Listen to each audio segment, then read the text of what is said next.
PMITV audiobook. Transmigrated into a broken noble's body. He was supposed to die, but became the strongest instead. Chapter 20-40. As early as the morning sun, Ali was trying his best to wake Nail up as it was time for them to eat and explore the vast capital of autumn, but the owl failed to tempt the unwavering laziness of the noble baron's son. Seeing the immovable Nail, Lieutenant Istra decided to accompany the almost tearful owl that happily accepted the concession. Butler Lebrat knew it was his duty to wake the young master up, but for some reason, he chose not to as he thought. It is true that the young master is in need of training for the upcoming examination. But he also remembered how haggard Nail was upon returning to the inn. Even so, the young master was smiling with satisfaction as he told them of his passing in the guild. "I guess a little day off wouldn't hurt the young master," said the smiling butler as he performed his duties as best as he could. It was already afternoon when Nail decided to move from the bed. He felt energized and quickly prepared himself for the remaining hours of the day. Nail was greeted by his butler, who was already on the first floor of the inn making friends with the locals. "Thank you for this wonderful meal, sire," Nail said while enjoying the food. He was served a large portion which consisted of butter-roasted chicken and newly baked bread, complemented with a warm and creamy bowl of soup. But what Nail liked the most was the incredible cup of fresh mint tea. The flavor was soothing his body, and together with the delightful aroma it gave, he felt that the whole lunch was perfect. The inn owner was touched hearing one of the many praises the young master had given them in his stay at the inn. "No, thank you for accepting our humble meal, young master." The inn was not shabby, but compared to the vacation home of most nobles, it was lacking. At first, when the young master of Boildert entered the inn, the owner and his employees were quite anxious. It was rare for them to house nobles, yet they were well acquainted with nobles that were needy and arrogant in their stay. It so happens they also knew of Nail's past, as one of their employees came from Boildert. In an instant, all of their expectations were changed as the young master was actually kind. After the meal, Nail went with all of them to train. Ali was of course already with him. The owl was at first throwing a mild temper tantrum for his laziness a while ago, but was easily diffused by several sweet and frosted pleas of forgiveness. "Are you sure it is safe, young master?" said Lieutenant Istra, who was asked to be Nail's sparring partner. They were currently outside and decided to train away from taglaggers. The lieutenant was currently emitting his aura from his sword as he faced the young master. Butler Lebrat and the rest of the envoy were present and on a picnic nearby. They were enjoying the calmingly windy place that added a feel of elegance to the food and drinks they brought. Nail's white mana was producing faint magic that was ready to be launched. He then said to the worrying lieutenant, "Yes, but please use less than half of your aura." Upon nodding, Istra with the upward swing of his sword launched a clear aura that headed for the young midge. All martial artists that haven't reached their limit have a clear aura. It was far from the silver, red, and black auras the awakened martial artists could produce. Still, his aura and demeanor were strong and befitting a lieutenant. Istra was worried as Nail wasn't coating himself with a mana shield, but his concern immediately changed into amazement. All of them saw the crystallized snow symbol that clashed with the aura slash. Upon impact, both vanished and repelled some wind from the force strong enough to add to the pleasing breeze. Istra was familiar with that magic as he remembered how the young master saved his sister, Sistra, with it. For him, it was still surprising seeing the complex magic, and more so for the others who saw it for the first time. Even Owl's interest was piqued, but only for a second as he continued gobbling the food. Not enough." Istra didn't quite hear Nail's mumbling. They then continued training like that until they noticed that the snow crystal blocking the aura-filled slash was getting stronger. "Is the young master using more mana?" questioned the soldier who was seated with the others. It was Owly who answered him. "No, neither of their strength has changed since the beginning, But look, he's casting more spells. Hoot. The slash that Istra was doing was actually getting sharper as his instincts were getting into it. Yet he was now unable to bring down the snow crystal magic Nail had created. The lieutenant and the rest were amazed at the exchange until it was over. Istra and Nail went over to sit with them as they ate what was left of Owl's devastating appetite. The lieutenant could not wait, so he asked, "Young master, how did you do it?" As a lieutenant, he was experienced and powerful enough to know that the young master was using the same amount of strength as he did. Nail then replied, looking troubled as he could not find the right words to explain it. "Well, what I used was actually different from the first one." Nail then summoned 2 magical snow crystals to his left and right. He then added on, "The right one was from the first spell I used. The second one, if you look closely, is actually 3 forms of the same magic stacked together." When they looked closely, the right one was simply thick crystallized snow, while the magic to his left consisted of 3 of the same figure. Nail then further explained, "I divided my magic by percentage. 10% at the front, 5% in the middle, and 15% as the last defense. When your aura clashed into my first magic, which was 10%, your slash destroyed my magic, but in the process, your aura got weaker. Factors such as the resistance it got, the distance of your slash, and the environment's mana and aura, contributed to your aura losing out to my magic. So, what are your thoughts about it? The snow in the back is thick, the middle is the thinnest, and the front is not as thin. And your magic got weaker as it passed through each layer. In theory, all of them knew it was smartly done, but the practicality of his second magic was not efficient. Still, they were surprised as the young master was so knowledgeable about theories and practice, neither of which were things any of them truly knew of. Battling in their real world would never result in cancelling each other's aura or magic. It was often a fast-paced battle with your life on the line.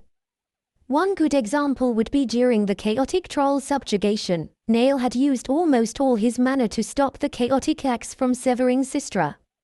Cancelling both magic was only possible if both parties knew the amount they would be using. As the one with the most experience, Istra was the one who spoke as to remind the young master of their companion's seemingly same thoughts. "Pardon me for saying this, it was a good idea, young master, but in real combat, it would be useless." Nail nodded as he agreed with their thoughts, but deep inside, he knew there were things he could still attempt before saying it was an utter failure. Traveling back to Taglagers was as smooth as the night's ambience was soothing.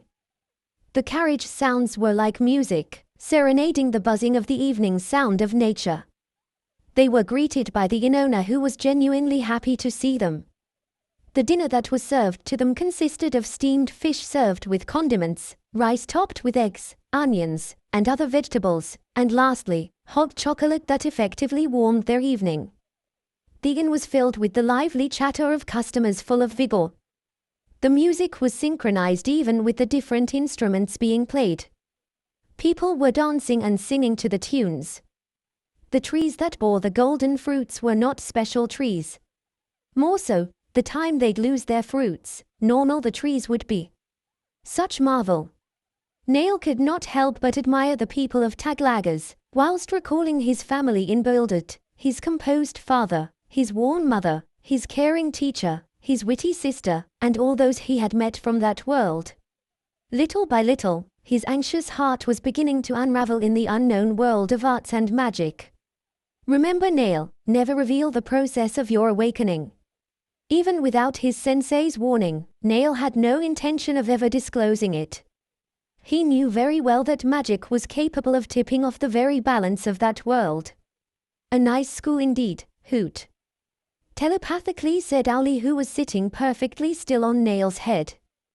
The young midge could feel the fluffy feathers underneath the tummy of the gluttonous owl. The day of Nail's entrance examination had arrived.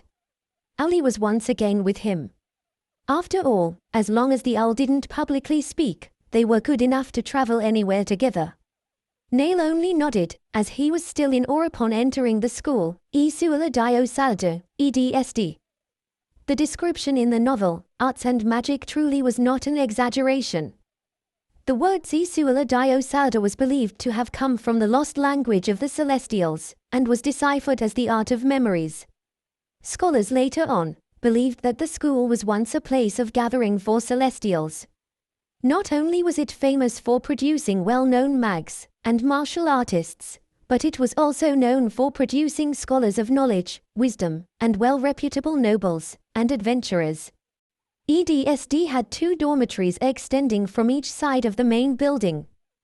The ladies' dormitory at the left, and the gentlemen's dormitory at the right.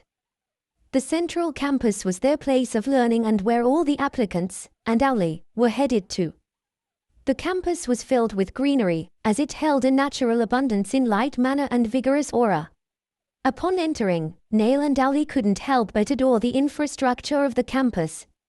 It had numerous halls that included a center yard, big enough to be considered a mini park. The school seemed quite modernized, as Nail even thought that it closely resembled the university he had attended back on Earth. On the other hand, Owlie was more appreciative as they saw the canteen while walking towards their destination. Even though the school year was still weeks away, the canteen didn't fail to entice their palates. "I'm so glad," Hoot telepathically exclaimed Owlie, whose stomach grumbled at the sight and aroma of the food. Nail could only smile, thinking his head might have some drool later on. This way applicants. Some had already started gathering towards the field, as that was where the examination would commence, but there weren't many as it was already quite late for their admission. Most of them that were gathered were applicants who did not have their recommendation in the first place, or were like Nail, who got his first admission voided.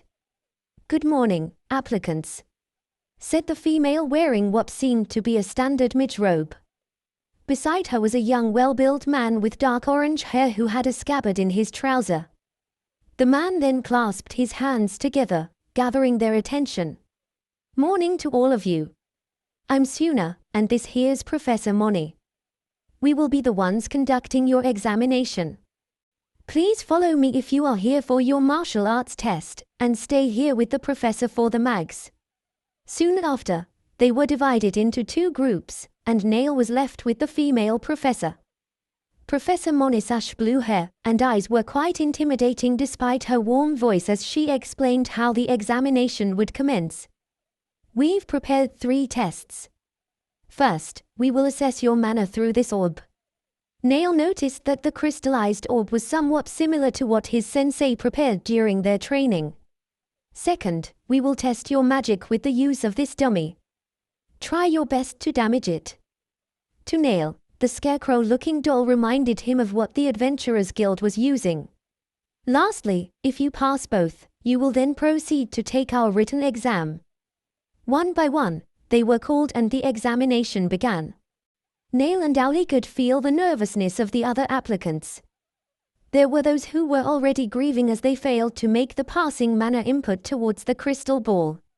Some were even pale upon leaving the field, as they could not even dent the now mocking-looking scarecrow. "Owlie." Even Nail's voice had a hint of nervousness. He was now doubtful if he could even make the passing grade. "Yeah."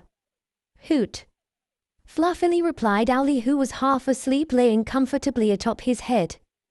The wind's breeze was quite soothing, with the mana and aura tickling the fat covered beneath the owl's feathers. "Are you sure I am able to pass even with your seal?"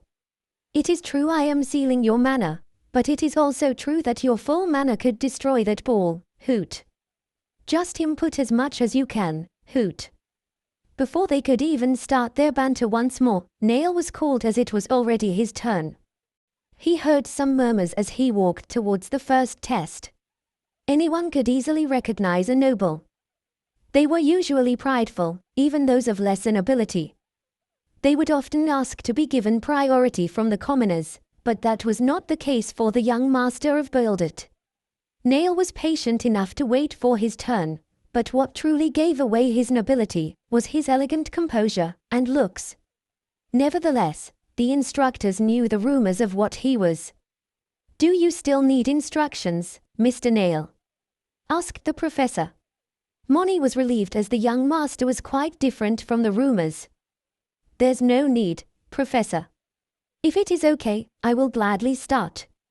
Moni, as she gave her approval, saw the cute owl that flew away from Nail. Ali then landed near the professor and again, nonchalantly slept. Upon touching the crystal ball, Nail's manner exuded a serene glow that was calming to the onlookers' eyes. Moni could not help but be in awe, and even the others were mesmerized.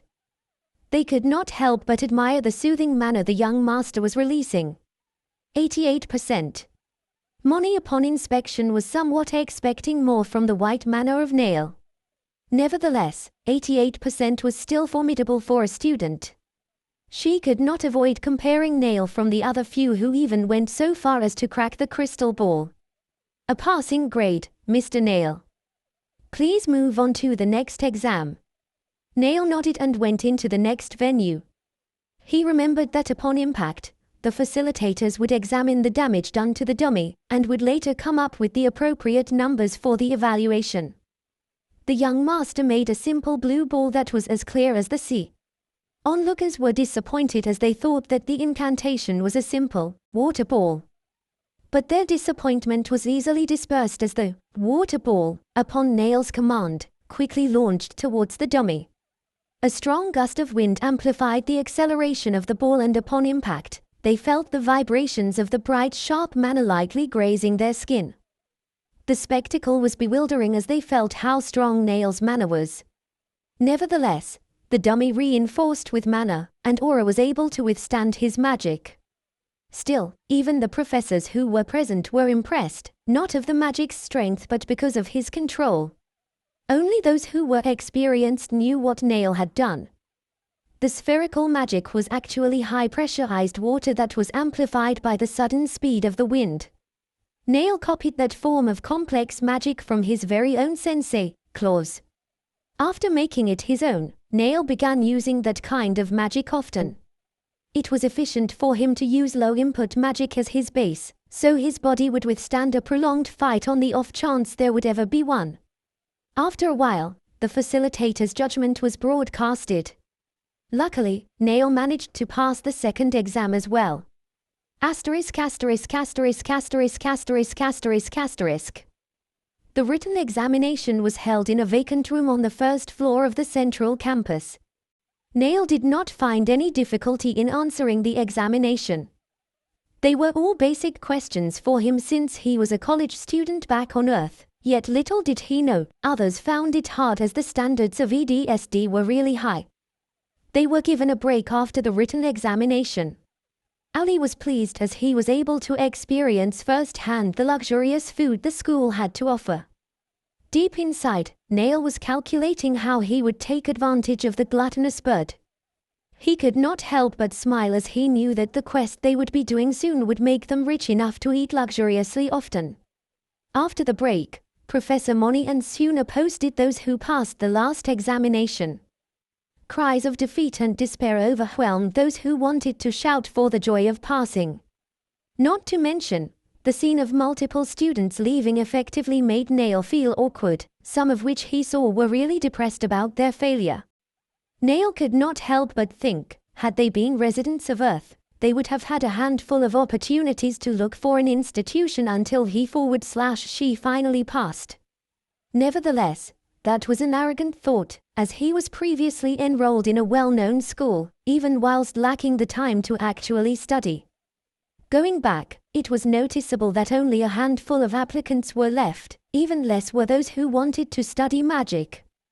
First of all, we congratulate all of you for passing your admission. On behalf of our director Ulterior Gem, we welcome you all to Isula Dio Saldo. Warmly said, Professor Suna. Some applicants were brought to tears as they could not hide the joy they were experiencing at that moment. Yet what brought them back to reality were Professor Moni's cold words and even her smile that could freeze their tears. This is only the first step, upcoming students of EDSD. Soon, you will all understand the responsibility of being a student at this prestigious school, but for now, do enjoy your moment. After the cold embrace of realization, all the upcoming students were given the necessary information they needed to know to truly enroll. They were also given the key to their own rooms in the dormitory, if they chose to live in the school. That was actually what Neil was waiting for, so he happily accepted the key the professor gave him. "I'll be expecting good things from you, Mr. Neil, son of the Baron and Baroness of Boldert, and the one who should succeed the late Witch of Winter." Moni's words were friendly, yet it was as though Neil's body was shivering from fear. Yet he was able to calmly reply under those circumstances. "Professor, I am nothing like my mother, but I will try my best to not taint her honor." Moni smiled as she thought Neil's performance was befitting a noble. "Do not worry. As your teacher, I will make sure of it. Welcome again, Mr. Neil." That was when Neil knew his hope of hiding from the limelight was now far from happening, and that he would from then on never attend her class. It had been days since Neil enrolled in EDSD. He had already transferred to the gentleman's dormitory and had already bid the rest of his companions farewell. Butler Lebrut was hesitant to leave as he had already experienced how lazy the young master could be. Though it was true that he was at first scared of Neil, the butler grew fond of the needy owl and the very relaxed young master of Boldert. Even the inn owner and his staff were hopeful they would stay for a longer time. They knew that they would miss the presence of the Baron's son of Boldert and his companions, as they were all kind and generous in their stay. Lieutenant Istra and the rest of the soldiers were also sad in their departure, as they found all their time in Taglagers enjoyable. Not to mention, the capital of Autumn Kingdom was far more vibrant than Boldert, as even businesses and parties seemed to have never slept. There was even a moment where they once again bore witness to how reliable Neil's magic could be. Several days ago, the lieutenant and the others requested their young master to have his first official mission with them. The young master could only agree reluctantly, as they were really persistent about it. The quest Neil had accepted was to find the missing beast companion of a noble. He thought it would be easy, as Owlie could use his beast instincts to track another beast, but as it turned out, the quest was much bigger than what any of them had anticipated. The missing beast was actually the work of a syndicate group that had been kidnapping children and beasts for trafficking. A fight brewed out as they discovered the hideout of the criminals. As the culprits' actions left a bad taste in their mouths, their young master's no-killing but cutting would suffice method, and Owlie's infuriating dark magic, resulted in a fiasco of nightmares for the criminals. When they reported the events to the kingdom, they were rewarded handsomely. Some nobles even wanted to meet Neil, but he refused to do so and even made the lieutenant finish all the necessary documents. Still, stories circulated and often got exaggerated, to the point where even they, who had done those things, were not aware that they were the culprits of the new horror story circulating Taglagers. It became quite a hot topic, as rumor had it, that if one heard the deep sound of a HOOO, a frosted ghostman bearing a translucent complexion would visit their dwelling, and with its chilling bloody eyes would judge that person from their evil doings. They say he was often accompanied by an undead man, who might have been considered a good uncle in the past, and a crow that was fairly fat for its own body as it would often devour the flesh of the wicked. None of the rumors seemed to matter to Neil, as he was still occupied with adjusting to their new place. However, he couldn't deny that he had cringed at every moment he'd hear of the dreadful stories. As they walked, Neil thought of how the dormitory truly was as big as what he and Owlie had expected. Luckily for the young master, upon his arrival, only a handful of people were present. Most were still either on vacation, or simply on a trip. He did not dare cause any commotions to draw in any attention, yet some were still intrigued as he was a noble. Commoners often lived on the first floor, as it was inexpensive out of all the floors. Andrew and his companions were staying on the second floor, where rich commoners or adventurers often resided. The fourth floor and the fifth floor were only accessible to the high-ranking nobility and professors of EDSD. Neil actually wanted to live on the first floor as it was the most accessible out of the 5 floors. Yet, his application had been denied. The options left were either the second floor, which he wholeheartedly rejected, and the third floor.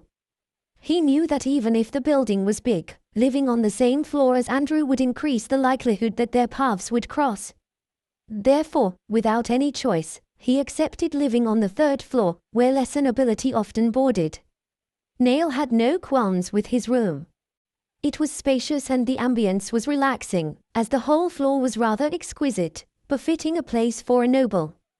Not to mention, he was glad that people on the third floor minded their own business, as he knew nobles were prideful enough to not gossip.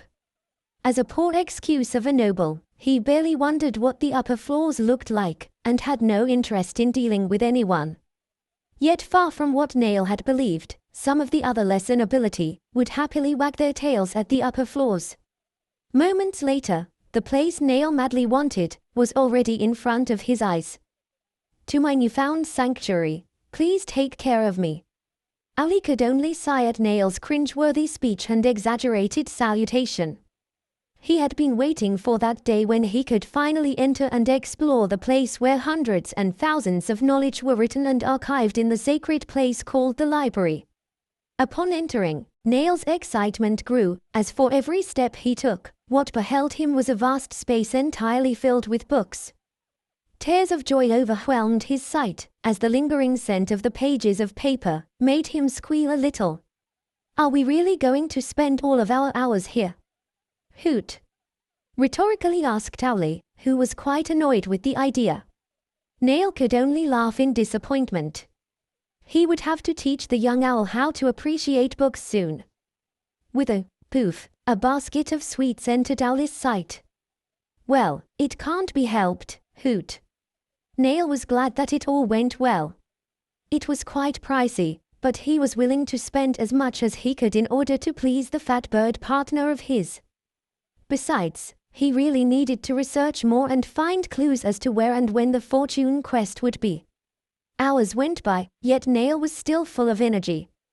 His unfaltering stamina could have been attributed by the ambience the library was giving, but mostly, it was because of the book he was engrossed in. The Golden Apple. A greedy king from Nanau, the empire of dwarfs, came and brought changes in his reign. Materials, mostly gold, were stored and locked in his treasury as he halted trades from other kingdoms just to have it all for himself. They say that the king loved gold more than anything else, before meeting his one and only beloved wife. One fateful day, evil began spreading throughout the world. The evil killed hundreds and thousands of beings, as it was told that those were curses sent by the dead demon king, who was still crawling from the depths of damnation to once again bring havoc into the world. The dwarfen king's only beloved wife contracted that evil. He wept and begged the celestials that he would do anything in his power in exchange for his wife's well-being. It was said that upon feeling the dwarfen king's solemn pleas, he was visited by a messenger of the celestials that purified the evil away from his wife. The king was so thankful that he changed his ways, and before long, he was recorded and known in history not for his greed, but for his righteous heart. It was written that the king gave all his gold to help those who had been struck from the curses roaming around the world. The celestials were touched by his compassion that they made trees that bore golden apples in their branches. Those golden apples were then used by all to purify the evil from one's heart. Golden apples are now rare fruits that can only be seen sprouting miraculously from magical trees. Though the golden apples were discovered to truly have healing properties supporting its lore, scholars have considered its description to be half accurate, as it was only capable of healing minor diseases and not truly purifying existing evil. It would probably take me some time, but I'll definitely have it for myself. Neil's thoughts were clear. From that moment on, Volume 4's villain had already lost her opportunity to gain wealth and power from the golden apples. As the sun was beginning to set, Neil reluctantly agreed to Ali's sound judgment. It was time for them to go home. They decided to eat dinner outside EDSD as the luxurious food inside the school was, at the moment, too costly for them to often afford. As they walked, they still could not get used to the ambience of Taglagers, as even at night it was booming with smiling people and vigorous businesses, Yet all those noises could not hide the voice of someone calling out to him. Hey! Nail, Nail! Nail tried his best to ignore the loud voice he was hearing, but in doing so, was forcibly pulled by the good-looking guy who was still shouting his name. It really is you. Why weren't you answering me? Angrily declared the guy, who upon closer look, really had the refined look of a distinguished noble. Nail got a little irritated as he felt the pain of being grabbed in the shoulder. Yet, what truly got him mad was the failure of his own weak body as he was easily pulled away without any resistance. I've even been working out, he thought. I'm sorry. Who are you and could you release me? He could only ask and not think of the consequences it might bring him later on. What are you talking about? It's me, Casper. Still yelling, he retorted as he slowly let go of Nail. Nail then recalled that when he was investigating the past Nail's connections, he had a playmate who was 2 years older than him. Mr. Casper of Genoja. Gee Nail, don't be so formal. That's big brother to you. Anyway, how have you been? Casper, the son of Count Genoja, had always maintained a good relationship with the House of Boildert. There was a time when he was a guest in the House of Boildert for 4 years, whilst he studied in the nearby school of the estate. There he befriended the younger Nail, who at the time was already known for his bad behavior. Even so, the old Nail, regardless of his irritation, could not help but be on good terms with the good-natured Casper. The Genoja household was also a well-known family, as they were wealthy enough to even be respected by the higher nobility. What are you doing here, Mr. Biaro? Awkwardly said Nail, who was still aching from the pain. Casper could only smile softly as he thought. Nail's demeanor is still as awkward as ever.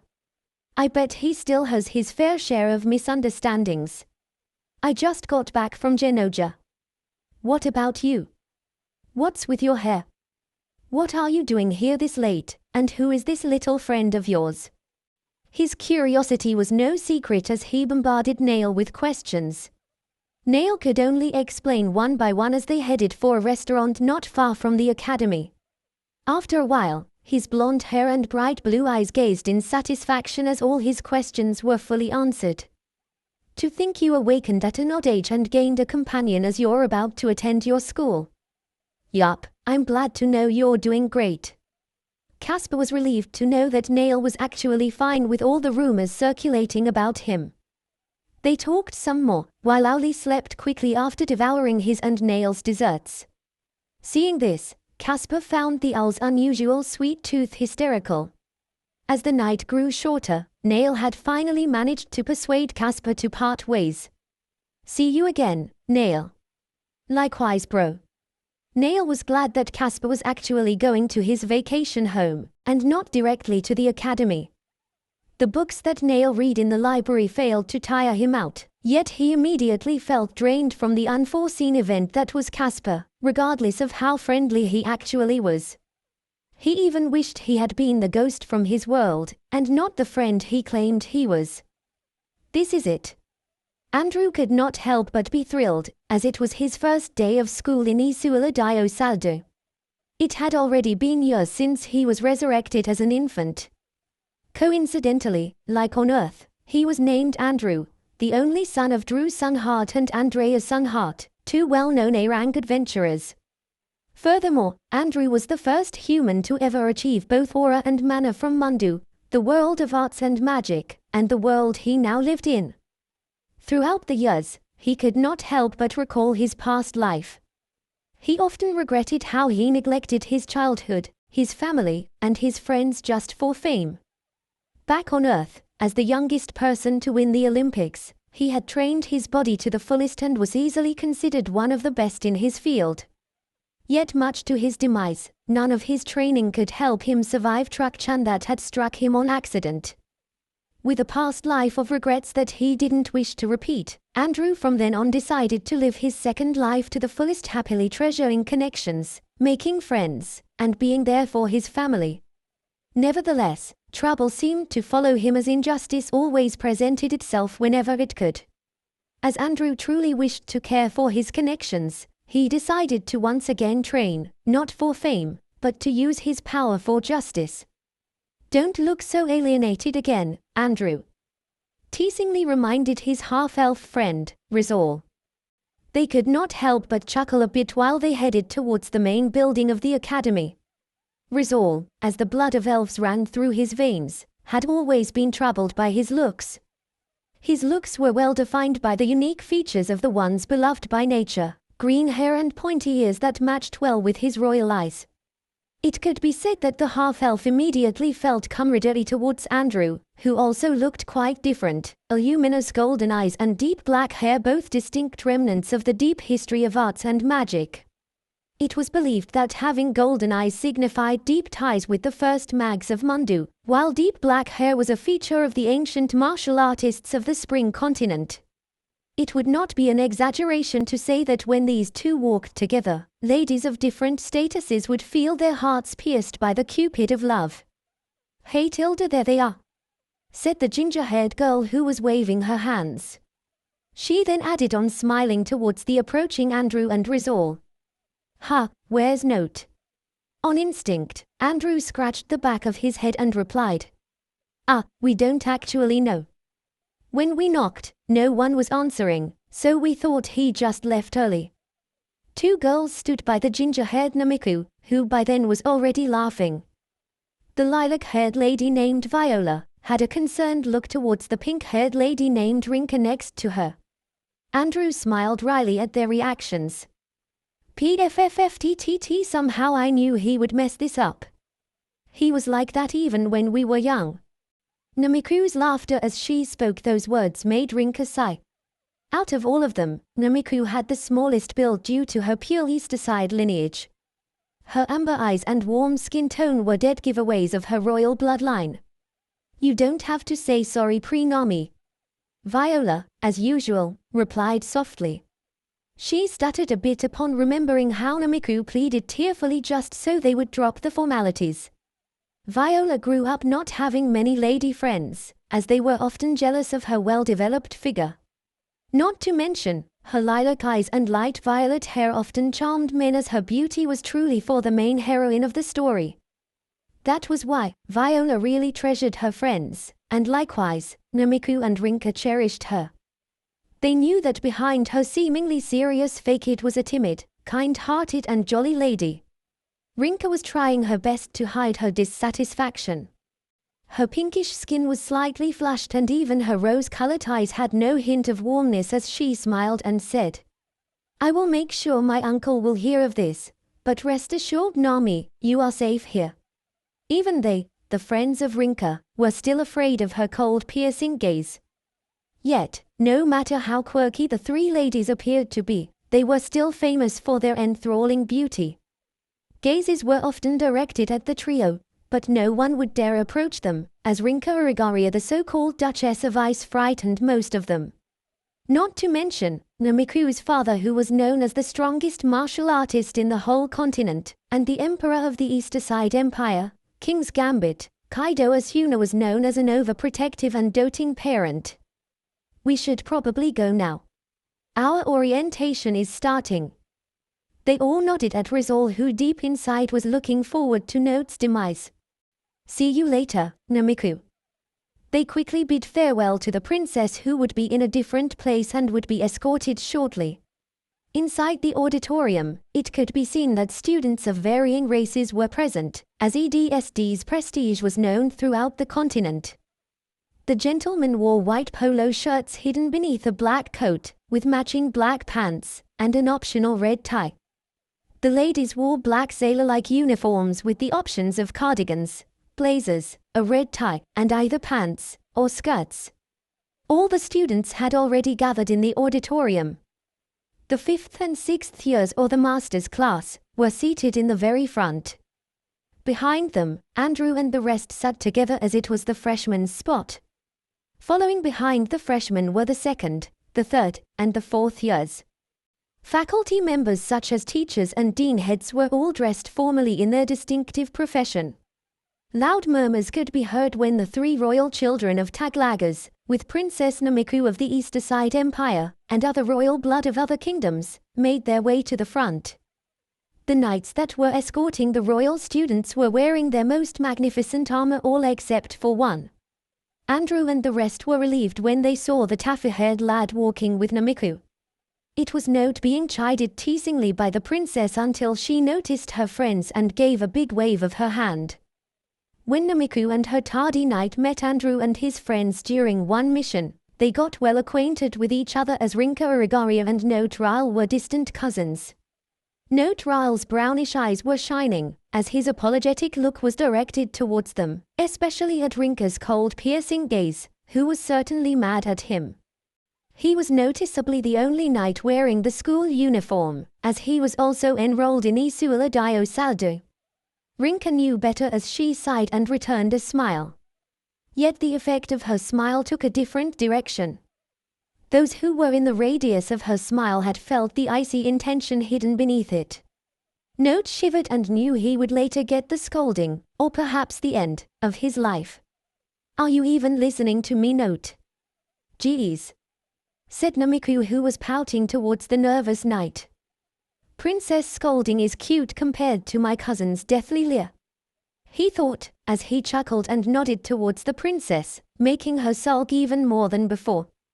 As the royal students were all seated, an elegant old lady wearing a black robe and a black beret started walking to the podium. She then spoke gently. "Good morning, students of Isuala Dio Salda Tilda. We welcome you all with a cup of tea. For the new ones, please enjoy this school. As for the old students, do continue being cool." Laughter could be heard while she giggled at her words. Her short grayish hair, soothing blue eyes, and gentle smile matched her voice as she continued. "Magic and arts dwell in ourselves. We must recognize our duty, as to not repeat our history. Therefore once again, welcome to this day. And may the celestials guide your way." They clapped in unison as to show respect to the goofy yet elegant, wise elf. Most of them knew who she was, not just as the principal of EDSD, but as the one who introduced alchemy to Mundu, the alchemist of philosophy, and the one who was formerly called the Stone Witch, Ulterior Gem. Asterisk asterisk asterisk asterisk asterisk asterisk asterisk. The first day of school in EDSD would only consist of their orientation and introduction to clubs, facilities, facilitators, and the class they belonged to. Andrew and the rest, together with Namiku and Note, went on their way to the canteen. They planned to later on go to the school's bulletin board to find out the classrooms they were assigned to.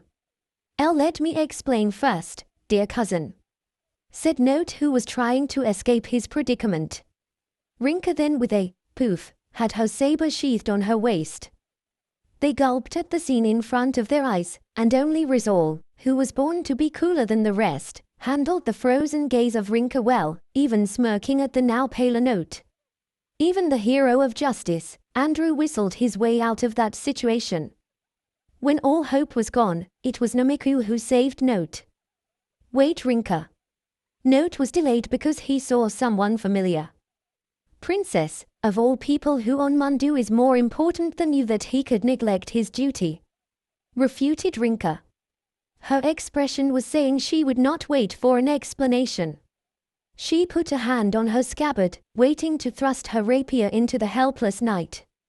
Note saw an opportunity and gestured to the half-elf for additional help, yet Rizal enjoyed seeing a scared Note, so he did nothing but cheered him on with his nonchalant cheer. "Rinka, can we at least listen?" softly pleaded Viola, who tugged at her friend's cloth. Rinka hesitantly, with a poof, stored her blade as she sighed, giving in to her pleading friend. She then, with a cold look towards Note, said, "Go on then." With a faint cough and his straightened posture, Note then began to speak without a care for the passers-by, as he valued his life more than his reputation. "I saw your ex-fiancé Nail wearing our uniform. All of them were familiar with the young master of Buildit. As Rinka's cousin, Notral inevitably heard things about Nail, yet he couldn't care less until he met him far back. In his mind, some rumors were true, as the young master of Boildert was indeed unsociable, far different from the joyful extroverted Note. Namiku Asuna, who was both a childhood friend of Rinka and Note, heard only rumors about her friend's fiancé. Nevertheless, when she heard of the harassment and how Nail had slapped Rinka, she strongly decided in her head that he was an awful guy. For Rizal Kekoi, who was raised in the Boildert estate, the half-elf became friends with the old Nail. Yet after the tragedy, their friendship did not last, as the young master had secluded himself from everyone. As for Andrew Sunheart, he and Nail were also childhood friends, but similar to the half-elf's situation, he was cast out. Before he could even reach out to the young master, their friendship was already beyond repair. On the other hand, Viola Umiheel was from another estate when her only living relative, a kinder and older cousin, decided to move and work in the Boildert hospital. There they got acquainted with the lovey-dovey doctors, and their son, Andrew. Viola had always found Nail's presence intimidating, but she knew he mostly isolated himself from others. That was why she was somewhat surprised when Nail all of a sudden became violent. Among all of them, Rinka Irigaria was the only one who truly tried to understand Nail. That was why she was really pained when he had changed. She tried, yet the harassment he had done to Viola, and the slap she received, were things she could never forgive. She would sometimes recall how Nail, back when Alicia was still alive, was a silent yet charming kid. He wasn't the most cheerful, yet he was very gentle beneath his mysterious smile. Going back, their surprised faces did not last for long as they nonchalantly nodded. Rizal's reactions were plain. Andrew was smiling awkwardly, Viola was half concerned, and Rinka was half irritated, yet overall, they were slightly indifferent with the news. Asterisk asterisk asterisk asterisk asterisk asterisk asterisk. The canteen was full of students when they arrived, but it was still big enough to accommodate a lot of the other students. It wasn't really unusual, as it occupied a big space on the first floor of the main building. As they were seated, Namiku and Note were still surprised to see how they reacted. The princess couldn't handle their reactions, so she asked while still flabbergasted. "Aren't you all a bit not surprised?" All of them knew of Nail's late awakening due to Andrew's parents and Rizal's teacher. Even his enrollment as a mage, and the simple rumors surrounding Nail were not new news for them. "Well, we've all heard." Andrew then explained how his parents often wrote him letters about Nail in particular. "I hope all of you may forgive him, and trust your own judgment without prejudice of the past. Your mom, who dearly loves you. Andrea's Sunheart. P.S. Dad is also here." Andrew could not help but feel uneasy when they read the letters. All of it contained affectionate words from his parents, but he could not refuse the pleading Viola. "PFFFTTT, I see. Then all of you know of his appearance." Note could not help but laugh towards Andrew, who was then glaring at him. Namiku was well aware of having a doting parent, so she felt Andrew's anguish. She then asked curiously while she continuously pinched Note's cheeks. "White hair and red eyes." Viola was amused at the thought. Were they really red eyes? Viola could not help but add. As a mage, she was interested, as red eyes were rare and were considered the color of prestige in the society of wizards and witches. On the other hand, Rizal was enjoying the scene while eating the food that they ordered a while ago. Truly. But it was pretty weird though. He had the same demeanor, yet the way he presented himself was different. "Please, princess, stop with the pain." Note answered back while caressing his reddened cheek. "What do you mean by that?" Andrew was the one who asked, as they were worried, with the exception of the half-elf, who couldn't care less. Some of their doubts might have been because of Andrew's parents. The lovey-dovey couple would always try to see the light in the darkest heart.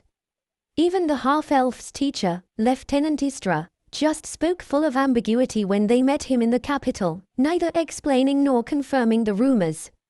I'm not sure if you guys know, but persona can detect the intention of a person. They all nodded at Note's words as the knight slightly turned away in embarrassment. To Note's dismay, many considered him a genius. He was one of the few who had awakened his persona, and at a very young age at that. They could all see how the tables had turned as they saw the scene of Andrew smirking towards the embarrassed Note. The ladies could only sigh and think. Boys. With a fake dry cough, Note then shared how he met Nail. Asterisk asterisk asterisk asterisk asterisk asterisk asterisk. You see, as a marquis's son, I had the privilege to stay in the upper floor of the gentleman's dormitory, yet I declined for formality was really a drag. Can't you just get on with it normally? Said Resolve, who was annoyed at Note's over-the-top narration and exaggerated gestures. Shush. I'm telling the story, okay, with style. Note responded with a heavy tone as the rest could only sigh. After some serious bargaining, the school had let me stay on the second floor where Andrew and Rizal were staying. It was just a normal day as I was sleeping soundly. I heard the sounds of knocking and someone calling my name, but I knew silence itself would silence those sounds. And sorry about that, by the way. As I was dreaming of my life without obligation, what woke me up was the same obligation I so eagerly wanted to escape from. Not to mention the thought of my scary but good-looking cousin, really. Geez, if it weren't for Namiku, I might not have bothered to come at all. I still had plenty of time before the General Assembly, so I just get on with it. With a glare said Rinka, who was reaching her limit. Viola was trying to calm her down while the others could only sigh once more at Note. As I was saying. After some time, I was on my way when I spotted the pale-looking, white-haired fella. I wasn't really sure who he was, but I got curious as my persona detected his magic, and likewise, he detected mine. Are you saying he is that powerful? Namiku knew of how Andrew had one-sidedly beaten Nail. Even Andrew and the others got troubled as they knew Note was stronger than all of them. If he is praising the young master, then that means he is stronger than us. Rizal thought as he remembered how his teacher, Lieutenant Istra, was reluctant to say anything about Nail. Sensing the heavy atmosphere, Note then comforted them with a laugh as he said, "He is, but somehow, like I said, he has no ill intentions." His manner was pure. More like he wanted to have a quiet life like me. He silently thought. Anyway, he was rushing, and that's when I remembered his face. Nail. Yes, who are you? That's impossible, he met you a couple of times. Rinka could not believe what her cousin was saying. In the past, Nail would often show hostility towards Note, who would then return the favor. That's what I thought too. We would often trash talk back and forth, you know, but my aura would never make a mistake like that. I'm sure he doesn't remember me, but he knew me. Gee, you aren't making any sense anymore, Note. Namiku and the rest got confused with what he had said. Well, when he asked who I was, even though I knew he wasn't lying, I did something contentious in our meeting, ha ha ha. All of them once again sighed at the laughing Note, who made them feel awkward with his absurd behavior. Nevertheless, he continued telling them what happened. I guess the rumors of you getting beaten so hard that it affected your brain was true, huh? My tone and manner were full of mockery towards Nail. It's not surprising, as I was mad for what he did to my friends and most of all, to Rinka and Viola. Yet, the trash talk and the contemptuous face of Nail did not come. With a cold gaze and a chilling smile, he replied, I've never heard of that rumor, yet it's plausible. My brain would often make me forget my past. Therefore, I do apologize if I wronged you in some ways. By then, Rinka really wanted to whack Note, and the same went for Rizal, who found the overly narrative tale-telling even more annoying, yet they patiently listened anyway. I was dumbfounded, really. I never thought he would apologize. As I was in a daze, I heard him speak once more. So, who might you be, sire? Note. Note Ral. I could only say my name and see his reaction become of surprise and somehow of sympathy. Sympathy, huh? Don't tell me you're both members of the Overly Dramatic Tales Club. Rizal said as he smirked towards him. Note could feel the mockery on Rizal's face and tone. He could only glare at the annoying half-elf while Viola and Andrew were sympathetic towards him as well. Only Namiku was laughing while heavily patting Note's back. He was in pain, yet before he could even protest, he saw the irritated face of Rinka, who was urging him to continue. He knew by then he would be subjected to more pain if he chose to ignore his cousin's gaze. After introducing my name, he went and told me it was a pleasure to meet me, and that's it. We parted ways after that. Then I met with Namiku, who should really stop, please. So in other words, he is now behaving. This isn't his territory, so he knows his place. Rinka wasn't impressed, yet Andrew and the rest could not even begin to imagine Nail acting like that. Yet before they could even continue their discussion, there they saw a white-haired man walking inside the canteen. His ruby eyes were seemingly emotionless under his chilling gaze. Namiku was at such a loss for words that even her painful actions stopped. Other students as well felt the elegance of the man, that they could only glance and murmur towards his charm.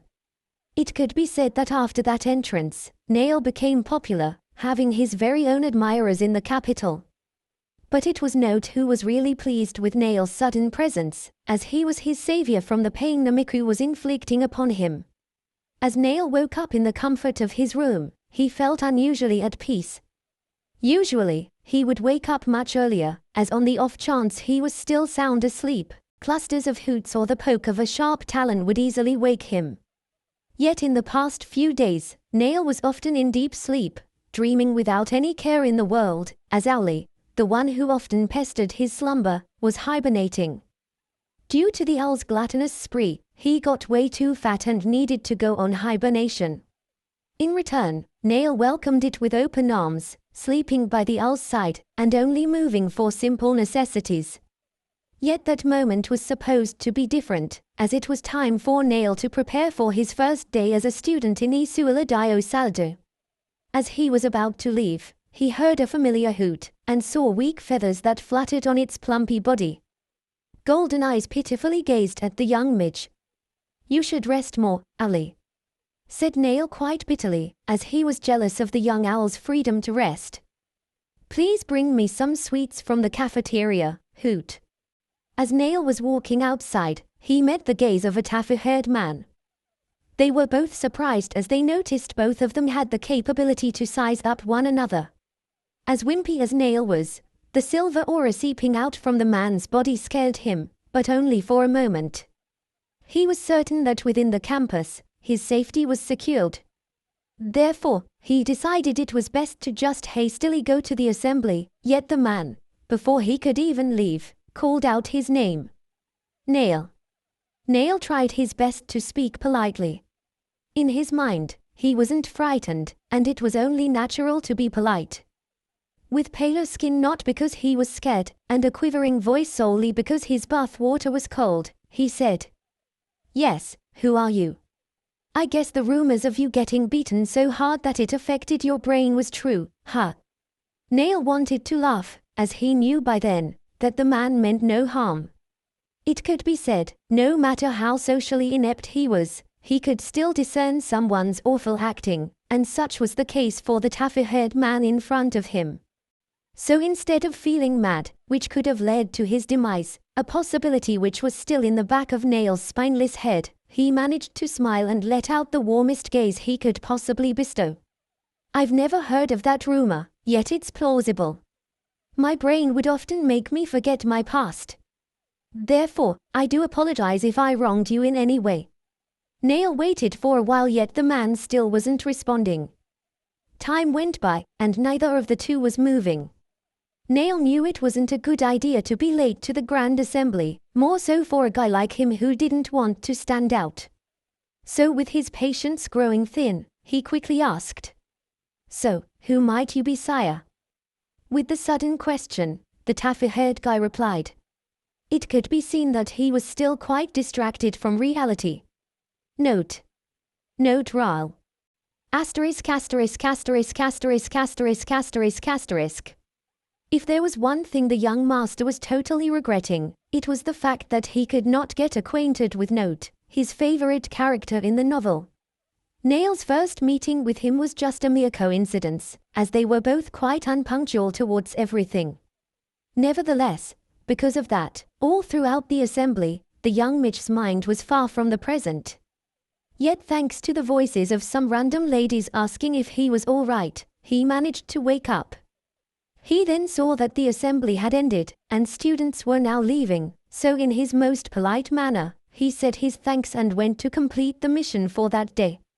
As he entered the luxurious cafeteria, Neil realized that his assumptions were inaccurate. He thought that most of the students would go out on their first day to hang outside with friends. Instead, it was the opposite, as most had missed the food served by the school. Even so, he had somewhat anticipated the murmurs he was receiving. It did scare him, as he knew that the rumors of his trashy deeds spread far throughout the continent. Yet little did he know, even in the assembly, his daydreaming look had already garnered some popularity. Nevertheless, for the sick owlie who was craving for sweets, the young master of Boilded had entered the cafeteria and ordered on his behalf. Unfortunately, difficulties befell Neil, as in the corner of his eye, he saw Note sitting with the group of people he truly wished to avoid most. So it was not a coincidence, but the curse of the old Neil haunting me, Neil thought as he realized his blunder.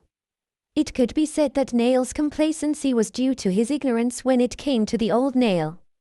As a villain who supposedly vanished from the novel, Neil's infamy was far bigger than he had anticipated. That was why he had totally forgotten that if Note knew of him at that moment, then it was a guarantee that he would tell it to Andrew and the others. If there was one thing that Neil could be happy about, it was his knowledge that they wouldn't openly antagonize him, as their hearts were both for justice and for the weak. Therefore, he simply chose to ignore their gaze.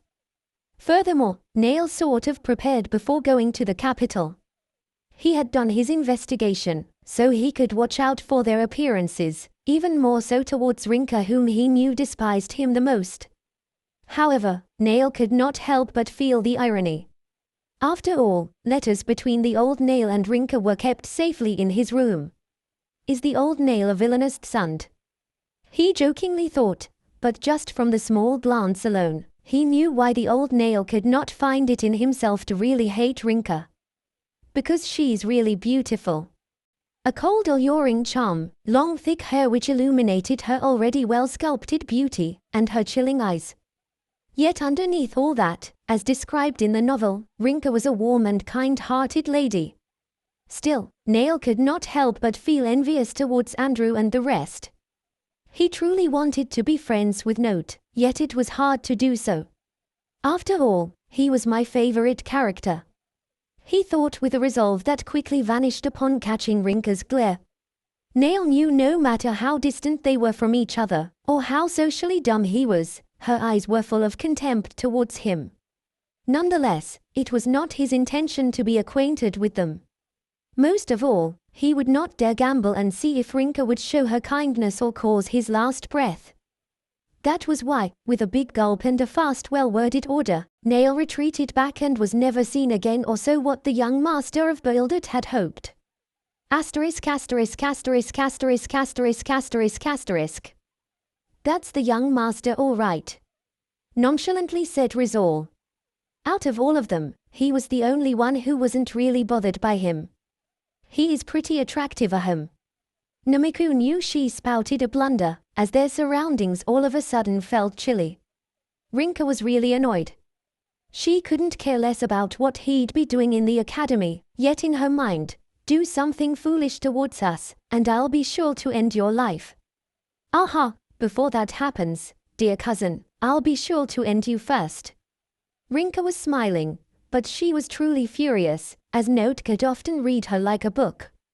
Note's face got paler while the rest could only sigh and think. Why make her angry in the first place? Luckily, with Viola's plea, Rinka calmed down as she found her friend's scolding quite cute and funny. All of their troubles were alleviated by Viola. Even Andrew, who was feeling left aside, was laughing with them. Why are you guys laughing at me? Are you even listening to me? HMMMPH, said the pouting Viola, whose cheeks were reddened with embarrassment. She is cute. Even the onlookers were all captivated by Viola's demeanor. After they were done eating, Andrew and his friends went on and checked their names on the bulletin board located outside the main building. Note could only complain towards them as upon looking, Andrew, Rinka, and Namiku were placed in 101, while Note and Rizal were in 102. On the other hand, Viola was placed in 1M1. That's so unfair. Andrew, you have Rinka and Namiku while I'm stuck with this grumpy elf. Note was more annoyed when he saw Rizal's unfazed behavior.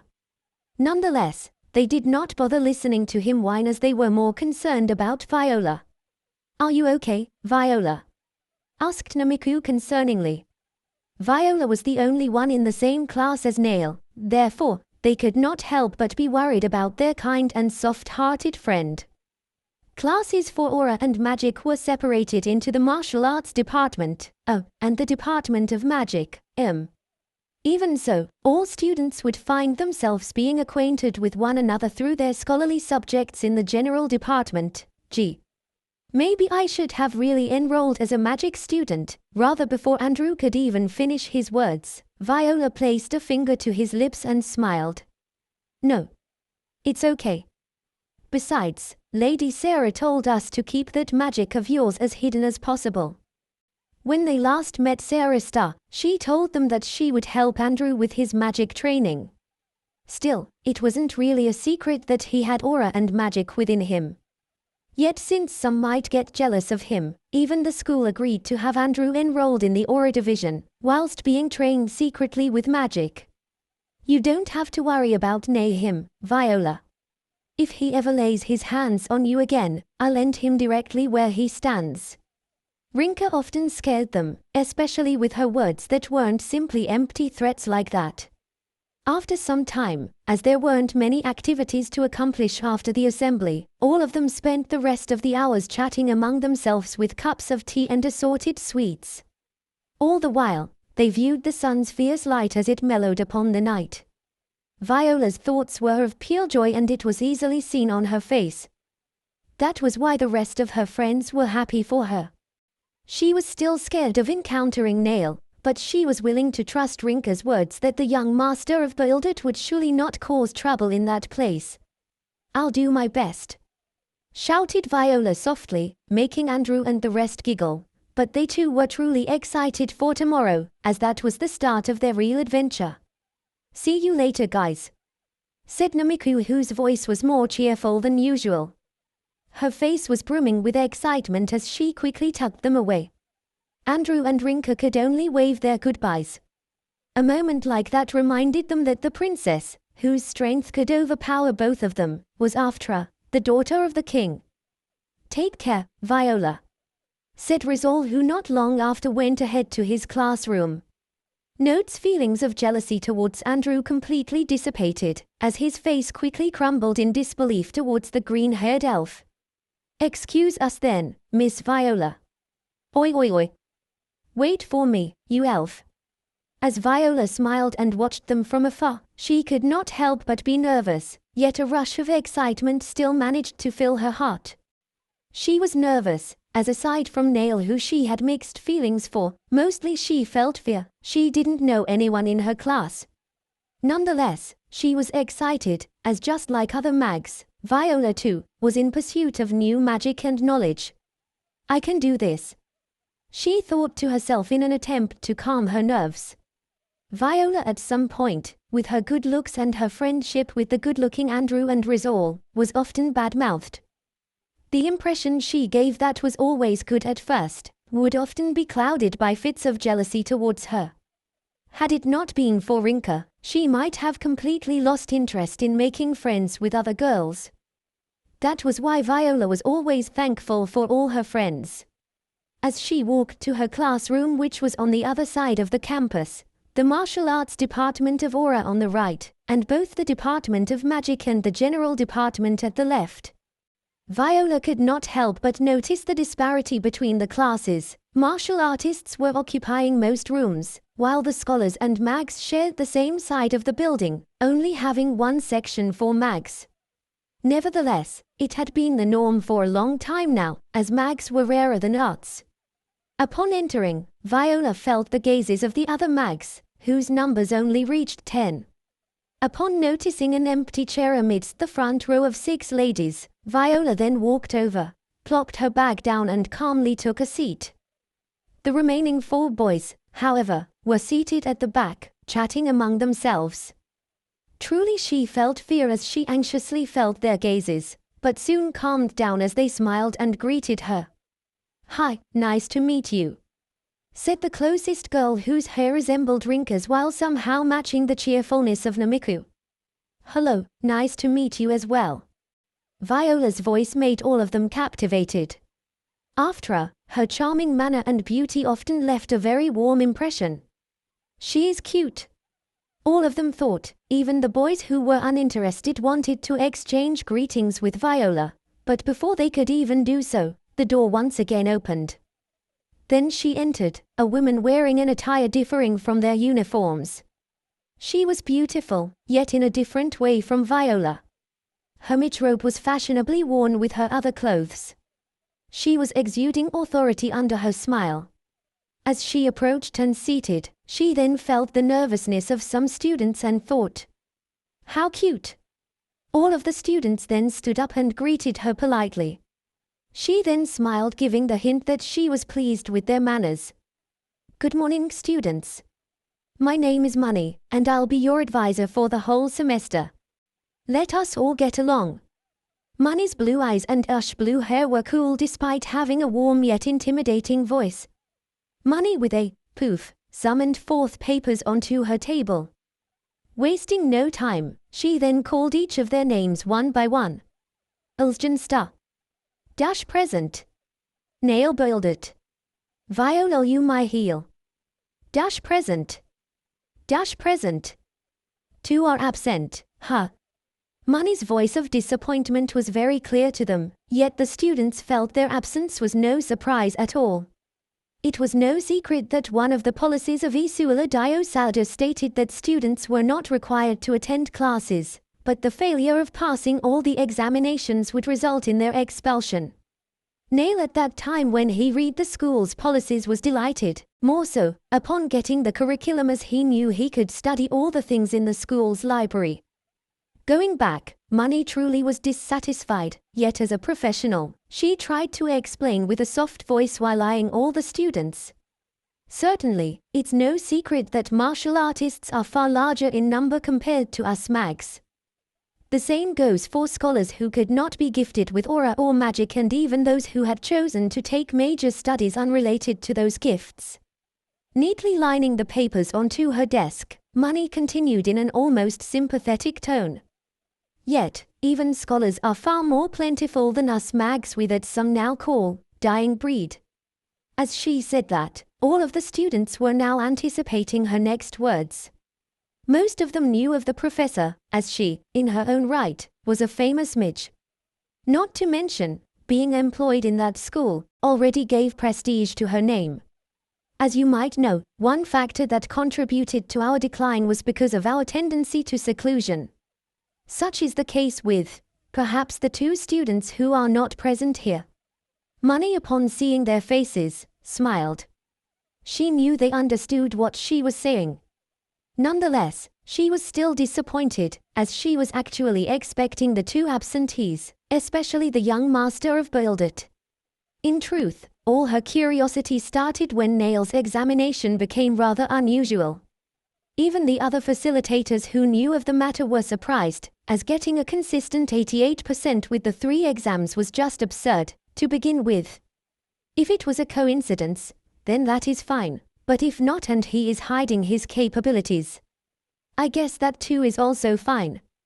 It's just really amazing to have that kind of control. Viola and the rest felt awkward, as their professor, who seemed to be deep in thought, stood frozen for seconds longer than what was comfortable. Luckily for them, Money was brought back to her senses by her professionalism and experience. So with a cough for an excuse, she continued on. Of course it is a policy, so I have no qualms about it, but I do hope you students who are present today will not be like them. Viola was feeling perplexed about the discussion. She could not help but remember Andrew's unusual awakening, yet even if they wanted to share that information, they couldn't do so without at least studying about it. Not to mention, tipping the balance of what they had at the moment could very well lead to war. It could also be said that even the risks should be studied further. Still, she was grateful, as she knew Sarah Starr would truly do research about it, and perhaps in time, they would discover a way to safely make more mags in the process. The lecture quickly went on. At the very least, Viola was happy as her classmates were all friendly and warm. It might have just been Money's way of teaching, but the entire class, all 10 of them, was fully engaged. None of them had noticed that their class was nearing their dismissal, as they were only reminded when the school bells rang. As Viola began heading towards the dormitory, she heard a voice calling out to her. There she is. Viola Namiku's voice was so loud that some students could not help but be startled. Yet seeing it was the famous Princess of the East, they went on with their ways. Nonetheless, Andrew and the others could only sigh and smile towards their overly cheerful friend. Everyone. Viola was happy to see all of them waiting for her. Shortly then, Rinka with a concerned voice said, as she held her friend's hand. How are you?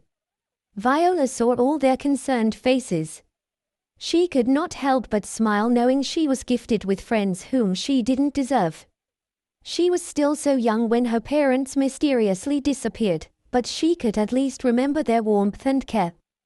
When she thought she had to live on her own, it was then out of kindness that the chieftain of their village took care of her. She was grateful that even the villagers were kind and helpful, yet even with all those good moments, trouble soon befell her life.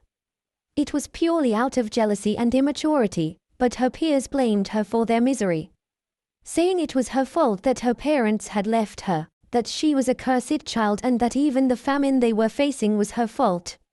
As a kid, it was too much for her to bear, resulting in her reclusive behavior. She never felt she deserved the kindness she was receiving. That was why it was normal for her to run away and leave for her own. Yet after some time, her only living relative, an older cousin, managed to find her and give her the scolding of her life. 68747467332E61773261777432636174747406746D6D6174617461742D6D65. Suddenly, tears started flowing down Viola's eyes. She felt the emotions that had built inside her become immense feelings of joy and nothing else. Misunderstanding the situation, Andrew and the rest were shocked, and not even a second later, Rinka's chilling aura could be felt over her already furious expression. Where is he? What did he do? Even Namiku's voice, who was usually cheerful, was at that moment emitting a tiger-like aura from her amber eyes. Other students were frightened at how the princess could emit such aura befitting her bloodline. Not to mention, Rinka's aura was already suffocating some students. Luckily, before they could eventually hunt down the wimpy Baron's son, Viola's words softened their furious heart. Wait. I'm just really glad to actually have all of you. Viola then further explained why she was crying at the canteen where they eventually headed. Her embarrassed expression and somewhat blushing skin made all of them laugh. Yet Note's tactless words as he turned to his cousin took a toll for the worse. You should have seen the look on your face.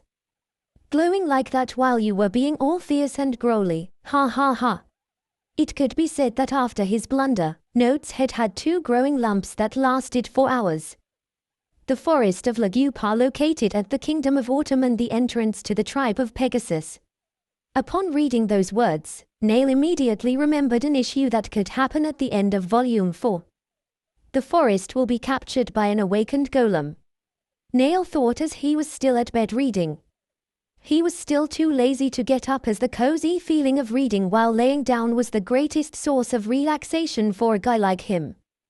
Days were getting colder as the season of fall began stirring cold air, essentially bidding the summer goodbye. Hey Owlie, could you deliver this letter to the Adventurers Guild? Said Nail after poofing out a piece of paper and pen before writing with his magic. Quickly the letter began forming words while the pen started working seemingly on a whim. Nail watched, only forming words in the air with his index finger as the pen seemed to copy his movement. Fine, don't eat all the food, Hoot. What food? The food that you will be treating me with because of this errand, Hoot. I guess that's fine as long as we'll be safe from those demons. Nail wasn't entirely sure of the contents of Volume 4 as he did fail to reach the ending. Yet he knew that Taglaggers and the tribe of Pegasus suffered greatly from that demon invasion. For him, the safety of his family in Mundu, and of course himself, was a top priority. War in the kingdom they resided in would surely affect their livelihood, and that was why he knew it was better to tattle it out. Besides, even if they were to investigate, I'm sure it'll be after the fogging incident. By the way, make it anonymous. Nail added on, hoping to make sure his kind warning would not come back to haunt him later on. Okay, Hoot. Puffed Owlie, who quickly took off before Nail could even say, close the window, it's cold. Asterisk asterisk asterisk asterisk asterisk asterisk asterisk. Are you sure it is okay for you to be here? Hoot. Telepathically asked Owlie, as he and Nail were having some cookies and tea inside the library. Yet upon closer look, it was actually Owlie who was eating all the food, as Nail was busy reading leisurely. Owlie returned faster than what Nail had anticipated, and as a result, he wasn't really that ready to venture outside their room. Luckily, the young owl was cooperative, only requesting the young midge's promised reward to be much larger than the initial agreement. It is fine, the school's policy stated so. Replied Nail, who was also training his magic. It was barely noticeable, yet Nail's white hair was fluttering due to his mana circling around his body. The young owl could only gaze dubiously at Nail. Over the course of them being together, both of them had learned many things they liked and disliked from one another. One of which was a moment like that, where Owlie could really feel that the young master of Boildert was in his relaxed state. The little owl by then knew that Nail was quite smart and capable as a midge, yet his lack of will to work and waste energy often pulled him back towards idiocracy.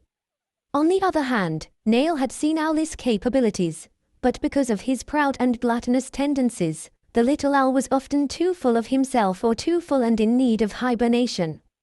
After some time, the two of them then decided to head out and order some food in the canteen. Nail actually wanted to rest in the dormitory, but upon Owlie's yapping, he reluctantly agreed as he thought. You ought to work hard next month, little owl. It was their routine for weeks now, going to the library, a tall separate building in the west side of the campus, ordering food, and heading to the dormitory whilst avoiding anyone that would socialize with them. There were times when people would often murmur towards them, but due to Nail's mystical appearance that was capable of even intimidating experienced adventurers, like from Chapter 12, it would easily dissipate. Nonetheless, as efficient as Nail was when it came to avoiding the protagonist's party, he still could not avoid one that wasn't part of the novel. Hey, Nail! Shouted Casper, who could not help but smile. He had startled the young master of Boildert upon having his name being called out. In response, Nail's awkward reply and posture were dead giveaways of him not wanting to meet anyone. Hey bro. Nonetheless, with Casper's smile, even Nail was perturbed to deny his greeting. Oh hello there, Owlie. Said Casper, smiling at the living lump resting above Nail's head. Hoot. On the other hand, Owlie was relaxed towards Casper, as he had left a very good impression towards the owl. Nail felt immensely betrayed, yet he knew that the way to Owlie's heart was indeed through his stomach. Still, he could not help but sigh as Casper's approachable atmosphere, thanks to his lukewarm personality, was something the lazy Nail could not help but feel was tiresome. The young master of Genoja had always captivated the hearts of everyone, as his kimpy blonde hair and blue eyes amplified his already good-looking features. Not to mention, his attitude was forward-friendly, opposite to Nail, who most of the time was lifeless. As they were about to continue their conversation, Nail and Owly heard a soft thump as Casper's complexion all of a sudden grew paler. "Oh dear, is it just me or am I bothering you, Casper?" The voice they heard was irritated, yet upon closer look, the voice came from a lady smiling at Casper. I was just excited to see my little brother." Casper excused, making the woman pout in response. It was a cute sight, yet Nail felt somewhat intimidated towards her.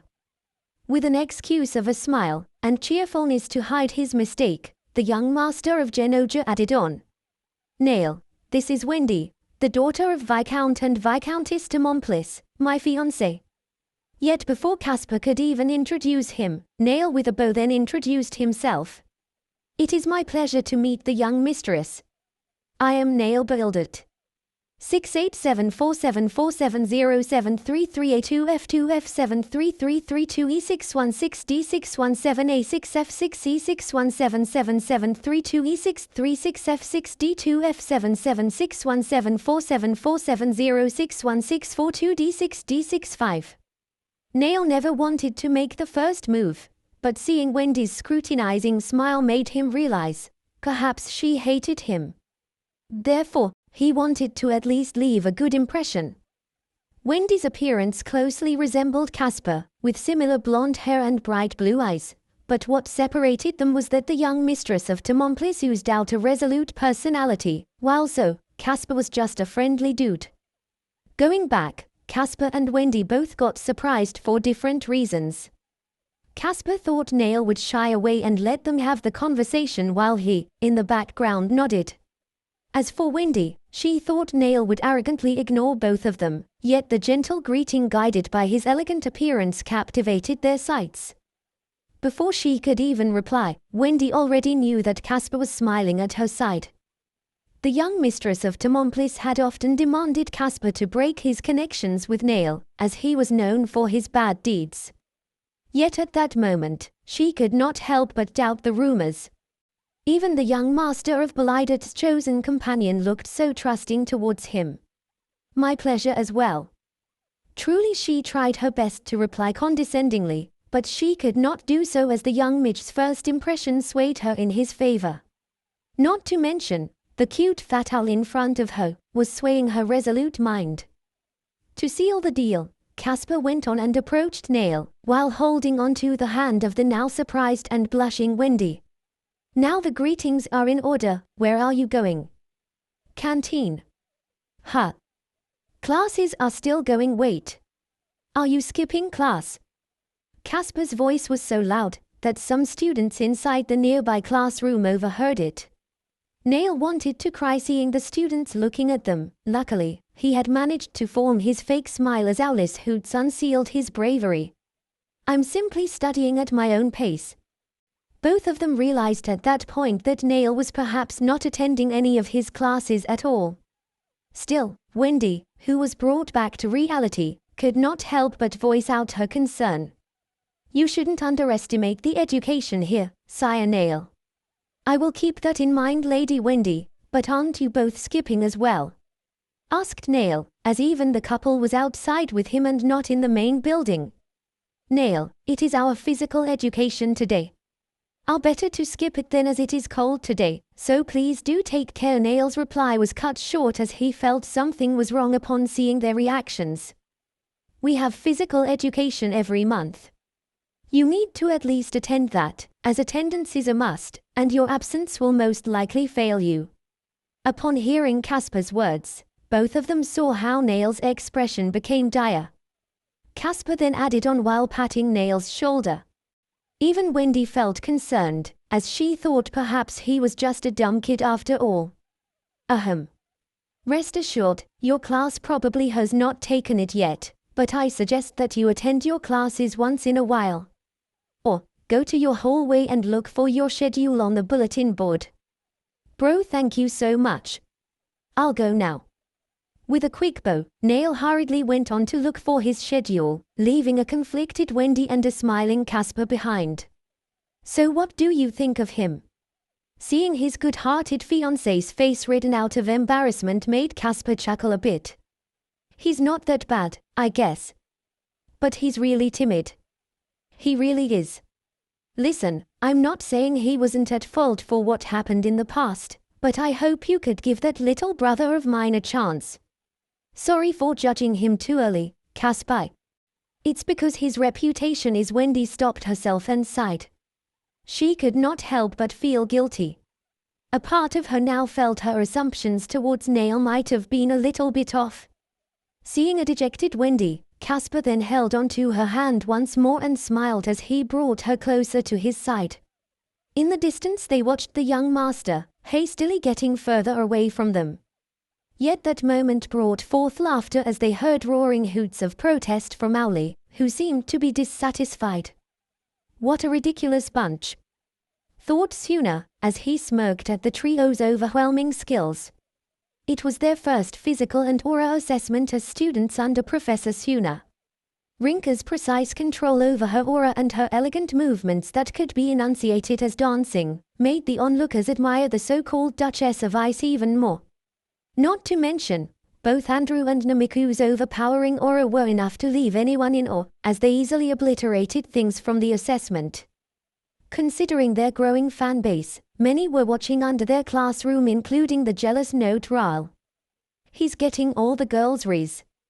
Yet again, Rizal couldn't care less about the nonsense his taffy-haired friend was spouting.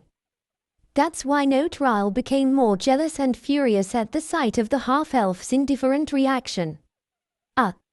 From a short distance, a different class had begun preparing for their own assessment. Yet as they were closer to the impressive display, they were not able to avoid staring at all the jaw-dropping skills happening near them. Goodness, we once again have an unbelievable batch. I sure hope my students are up for it. Teased Moni, who a while ago was admittedly shocked, yet still felt pride in knowing her students were also far from being normal. She had even noticed earlier how a few of her students' competitive sides were showing, for they were noticeably pumped up from the trio's spectacular display. Still, most just chatted amongst themselves while admiring the three, and this was the case for Viola, who looked happy just seeing them. You have strong friends, Miss Viola, said the cheerful pink-haired Marcia, who Viola thought resembled both Rinka and Namiku. I better not slack off then, said Viola pridefully with a puff. The lady giggled, as Viola was often quiet on most occasions, but was always very passionate at the mention of her friends. Even her other classmates began teasing her a bit, causing her to cry out shyly. Don't laugh at me, guys, Miss Marcia. He. Well, I'm all pumped out now, replied Marcia Kale, whose eyes burned with passion. Marcia Kale and Viola happened to become friends as they were seated next to each other. Her bubbly personality made it so that even the shy violet-haired Viola would open up to her. As they all fooled around, each of them then sensed the manner of two approaching students, both of whom had faces they were not familiar with. Viola froze up as she turned to see one of them. She knew of the mysterious gentleman that was bowing in front of their teacher. His appearance might have changed, but as someone from Buildit, she would not easily forget who that person was. Young Master Nail. Professor Moni was happy to see both of them present for the assessment. She then spoke with a slight mockery in her tone. And here I thought both of you weren't interested anymore. You know how busy I am, mon Professor, said the lady, who looked as secluded as her demeanor dictated. Her uninterested orange eyes appeared to be idling with other thoughts. Even if you are busy, April, you should still come and study, said Moni, whose ears slightly pricked from almost hearing her name. I will try. Yet Moni knew April's words were empty, as even her face seemed insipid. Good morning, Professor. Still, the professor could only hide her irritation with a smile, as Nail with his simple greeting was greatly lacking compared to April. Even April could not help but smile wickedly. She was confident that her greeting was far better than the guy who clearly did not even care to listen to the professor. Moni could only accept the two monkish mags in front of her, as the school's policy had no qualms with their lacking presence. Little did they know, Nail was afraid, as upon arriving, he had seen the people he wished to avoid most. With his mind occupied with thoughts of fear, he couldn't help but give off a half-assed greeting. "Why do you look paler all of a sudden?" "Hoot?" Ali asked telepathically, as he flew beside the professor, giving her déjà vu as she eyed the fat-winged lump who sat next to her. In a piece. Nail thought as he begrudgingly spotted the trio, all of which were trying to peek awkwardly as Namiku's and Rinka's faces clearly held concern towards Viola. Had it not been for the people around him, Nail would have surely attempted to harness the flow of the universe. The only consolation he had in his mind was the fact that the protagonist and his friends were not vicious to attack someone without reason, even if they solely hated his guts. Still, he did not dare to get anywhere near Viola and had even made sure he was keeping a safe distance, for in his mind, he knew that the further he was, the better. "I'm not scared, what are you talking about?" "What are you talking about, Hoot?" Nail's refute only made Ali feel sympathetic. He knew that the young master of Boildert often answered questions inanely when he was either deep in thought or overthinking. Before Nail could even reply, Moni then began explaining the activities they would be doing that day. "As students, it is a requirement for you to attend physical education. Admittedly, martial artists have a more difficult assessment, but still you must participate." She then smiled, and with a mildly higher voice that had a hint of excitement, she said, "As mags, you will be assessed through your manners capabilities. And so, without any further ado, let us now proceed, shall we?" If Andrew's class physical assessment was considered jaw-dropping, put in the same assessment, mags would be mediocre at best. Without their magic, most mags and their strength was only average in the least, yet there were exceptions, one of these being the young master of Star, Ernstjan. Unlike other mags who were agile but lacked stamina, Ernstjan was able to even outperform some martial artists including his own peers. Even both professors, Moni and the nearby Suna, were once marveled by his talent. Magic knights really are something. Nail thought in amusement while trying to catch his breath. He had done his physical assessment as well, yet it was mediocre at best. Still, some found themselves jealous of the young master, as thanks to his elemental magic of ice, not a single drop of sweat had left Nail. Though occupied with his thoughts, Nail felt the gazes of the others, Ernstjan being one of them. It was at that moment, Nail realized it was his first time seeing someone who had the same eye color he possessed. That was also the time when he understood how villainous it looked to have bloody bright jewel-like eyes.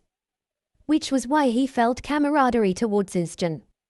From one set of menacing eyes to another, Nail for the first in his life in Mundu was not frightened by someone's gaze.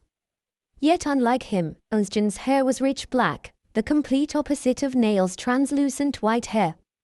That made the dark-haired midge's appearance warmer and more human-like. As a member of the Star family, one of the protectors of the Autumn Kingdom, Ernstjan, even with his intimidating looks, was known for his kindness. Much different from Nail, who was known for his lousy reputation. Nail, of course, also knew who he was. He recalled how Ernstjan Star was a minor character in the novel, but unlike the old Nail who was a villain, Ernstjan was a mysterious character that often helped Andrew. Going back, as the students finished their physical assessment, they then proceeded and the magic assessment began. The professor started off by separating their class into two, choosing one student to face her in a friendly match for demonstration. Moni really wanted to pick April as her opponent in an attempt to lecture her on her attitude, but she knew regardless of the outcome, the place would be destroyed as neither of them would be willing to back down even in a friendly bout. On command, the student began to fire a succession of large earth stones, all within a quick and aggressive motion, yet Moni countered by using her water magic as a shield. The student then smiled and burst the earth stone, revealing smaller but sturdier shards of explosive earth magic, Yet before it could even fully obliterate and separate the water shield, Moni's magic then fluidly absorbed the remnants of the bursting earth, sending it back to the student as a mud-like ball. It then hit the mana shield of the student, who was dumbstruck from the exchange, before Moni dissipated her magic. You must never get complacent in a duel, for that will cost you your life. Moni's words were warm, but her voice was openly mocking the student who had the nerve to smile in front of her. She then added on with a smile, scaring the student further. Now, as you all see, the rules are simple. Maintain your mana shield, have an exchange, and whoever hits the opponent's mana shield first will win. Maintain your mana shield, have an exchange, and whoever hits the opponent's mana shield first will win. Viola's duel with her classmate and friend, Marcia Kale, was intense even for the onlookers, as their mastery over the magic they wielded made everyone watch in awe. Marcia Kale's water element was pressuring and graceful, while Viola's light magic was fast yet explosive. It had begun as an equal bout, as neither one could completely overwhelm the other. There were times where Viola's light magic would overpower Marcia Kale's water magic, yet on other times, the light would also lose and be deflected by the water. Then, with a cheeky smile, Marcia's mana bursted and highly pressurized water began disintegrating all the light magic that Viola was sending. All of them sensed the change in her mana's strength, especially Viola, who acted on impulse and summoned walls of light that brought back their equal exchange. Cheers and praises were shouted as neither of the ladies were backing down. Viola then decided to move the walls of light towards her opponent, restricting Marcia Kale's movement. Feeling she was getting trapped, Marcia then quickly levitated away while continuously sending her highly pressurized water onto the walls of light. Yet immediately upon landing, the shattered walls of light near her began flying towards her, completely catching her off guard. Seeing her opponent shocked, gave Viola ample time to cast another wall of light that quickly moved towards her opponent. Sensing her blunder, Marcia Kale then quickly conjured a wall of water in front of her, absorbing the fast yet weak blades of light. The onlookers were amazed at the two for displaying such a high level of complexity towards their magic. Most of them were already discussing the immediate exchange that happened, including those who shouldn't, as they were in the middle of their lecture. Viola's idea of sending the remnants of her light walls towards Marcia was remarkable. Rizal said while truly praising his friend, yet his face still showed no sign of amusement. Yeah, that was sick, but that Marcia wasn't too bad either. Her mastery over her skills and her reflexes are top-notch. Note replied loudly, earning them both a scolding from their teacher and laughter from their class. Going back, Marcia's conjured water wall began heating up, as spiraling blades of steam gracefully penetrated all the walls defending Viola. Yet before Marcia's swirling blades could even get close to her opponent, Viola's sudden light blade stabbed her opponent's mana shield from above. "You tricked me, Viola," said Marcia, as she could not help but be amazed at her friend's trick and skill. "I got lucky since the sun was up." Viola's reply and smile were warm, just like her magic. Due to their adventures, Viola had garnered experience and battle prowess that made that mock battle a bit of child's play for her. As they walked back, some of the students were applauding that even their friend Novium couldn't help but ask, where did that even come from Viola? Yet the one who answered was their Professor Moni. The last wall of light that Viola summoned was actually much thinner than before. When Marcia's steam was closing in with the water wall, Viola controlled it so that the broken needle-like shards of the wall would rise and be masked by the sun. Yeah, that was so thin that I barely noticed it even when it was practically showering above me, declared Marcia, still super energetic with adrenaline. "Big Sister Andrea taught you well, Viola. And well done with the new use of your steam, Marcia," said Moni, as she was very impressed with the two. "Thank you, Professor." Viola was then happy, as being compared to her mentor was something she always looked forward to. The lovey-dovey couple had always been kind to her. That was why, just like them, she was also not fond of using her magic to harm others. Nevertheless, if it was to protect her loved ones, then she knew she would use her magic for them. Other students had already competed for their assessment that day, leaving Nail and his opponent, Unsjin Star, next. As they both gathered in the center, Nail's opinions changed because at that moment, he could not help but be intimidated by the man in front him. Black hair as deep as the history of the so-called martial artists of the old, and red eyes that much resembled his own. Not to mention, the intimidating fame of stars, being known for their physique and capabilities in magic. "Hello, cousin." Unsjin was the one who spoke first. His voice was calm yet his eyes were suffocating. Little did Nail know, it was the same thing for the people he himself encountered. "Hello, young master." Nail's greeting was considered polite, as Unsjin was from a higher family than he was. Yet the onlookers, Andrew and the rest who knew the past him, still felt awkward, as they knew the old Nail never backed down with his overly arrogant attitude. Nonetheless, the courtesy between Nail and Unsjin went without a hitch. Both red eyes were shining, making some onlookers tremble in anticipation of the fight. Moni above all was thrilled knowing both had the potential to far exceed the already rare breed of mags. "You may start." Upon Moni's eager words, Unsjin was the one who initiated. His bright red flame, without even forming any hand incantation, started circling around him, making his red eyes more frightening than before. Just the heat alone could make anyone shudder in fear, as the flame became brighter and faster. Soon one of the bright dense flames launched onto his opponent. Nail with his wimpy fast reflexes managed to counter with a water wall, yet the flames that were circling Unsjin continued firing onto him, gobbling up his defense. As it continued moving towards him, Nail really did want to end it by having his mana shield touch the flame. Yet when it came close, the heat was able to change his mind, as he quickly evaded and levitated away from the scorching heat. Nail at first thought he saw Unsjin smiling, yet before he could even confirm it, the flames were already chasing him once more. The flames then began circling around Nail, making it hard for him to breathe in. As it launched onto him, he immediately casted Fortress, making the onlookers gasp in surprise. Layers of snow gathered around Nail, his white mana shined as it hovered around his magical appearance that went above his often villainous face. As the snow and flames collided against each other, Nail's snow and his use of complex magic was by far superior to the magic Unsjin had casted, enabling him to devour the flame bit by bit. Yet before he could even celebrate, Nail felt the combustion of heat trying to expand from the snow covering him. "I guess you don't remember."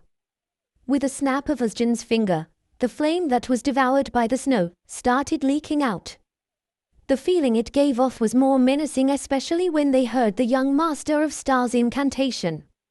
Burst forth, Stardust. Moni, with a poof, summoned her wand and started casting a large mana shield that covered the entirety of the dueling ground. Students also activated their shields in fear of the might of Unsjin's magic. They all knew of Stardust, as the former Duke of Star was well known for his star-like power, hence the name of its origin. Nail also knew that Stardust was not ordinary magic as well. Just like in the novel, that magic was introduced as something even the demons had once feared. Sarah's star often used it to turn the tide into her favor. Fearing for his life, Nail's pure white mana grew blindingly bright, completely engulfing his body in light. As he clenched his right fist, the erupting bombs of the so-called Stardust were once again being devoured by snow as it circulated around the flames. Opposed to Nail's icy mana, Unsjin's mana blared fiercely, as he was continuously supplying Stardust in an attempt to free it from the snow. Little by little, both of their magic were being formed into a circular structure, with the flames still trapped inside the snow, yet all of them could still feel how Stardust, erupting in the fortress. Realizing he was reaching the limit of his control, Nail casted his wind magic, forcefully blasting the circular structure of snow up in the air, erupting Stardust from a safe distance. Still, the explosion brought forth shockwaves of flames that were seemingly ordered to attack Nail, and the same was the case for the snow that rained down on everyone in the field. The shockwave forced Nail to be seated as it scared the life out of him. Still, he had an alibi, as the flames were not lethal, or more like it would not hurt him a bit. He chose not to run as it hit his mana shield, happily giving Musjin the win to their duel. It could also be said that Stardust was too powerful. Nail knew he needed more mana to deal with it, yet at the moment it was sealed by Ali, as it was still too risky for him to use. That was why he knew it was time to forfeit the match. As the flames settled in while the snow was still falling down, gaping mouths were now noticeable scattered across the field. Even Moni was perturbed a while ago, as that duel was far from what she had anticipated. Yet most of them were shocked knowing that the young master of Godbless truly was a mystery, not just to Moni, but even to Andrew and the rest, as they saw to some extent Nail's newfound power. Soon the silence turned into applause, making Nail a bit dispirited as he thought, "Huh. I almost died and you're all celebrating." Little did he know, as he was inept socially, those applauds stemmed from the bout they just had. The skills and magic prowess Nail and Musjin showed was a sight to behold. Even if Nail all those times looked cornered, the battle displayed both of them as capable mags. As they were all waiting for the professor to proclaim Musjin as the winner, the young master of Star stood in front of the sitting Nail. His red eyes were still hostile, similar to his words as he said, "Next time, the match won't be a draw. Consider this as your punishment for disgracing the Star family." He then added on softly, seemingly sounding calmer, "It is nice to meet you again, Nail." Upon speaking, the dark-haired young master then walked away, brushing off bits of snow from his shoulder in the process. "Next time, the match won't be a draw." Everyone who heard of Musjin's words were confused. They all saw the battle and how the young master of Godbless wasn't able to defend himself from the flames after the explosion. Among all of them, Nail was the one who was truly surprised. As the one who had consistently been on the receiving end, he never even considered the possibility of a draw. Only upon thinking back did he realize what had really transpired. Nail's teacher in his estate was known for his snow magic. Specifically, spells that could very well bury you in snow. Moni was the one who explained, seeing all her students' reactions. Even Suna's student heard why it was a draw, but not because of the professor, but because of Andrew's explanation. Snowified was a technique mastered by the head butler in the Godbless estate. My parents told me how formidable it was. Rinka and Namiku were feeling perplexed seeing the fight, but for a different reason. If someday they would have to face the villainous Nail, neither of them were certain that they would beat the young master without a scratch. Nonetheless, the changes Nail had demonstrated when it came to his personality and abilities were immensely different from the old him, yet only Rinka was the one having a hard time accepting that fact.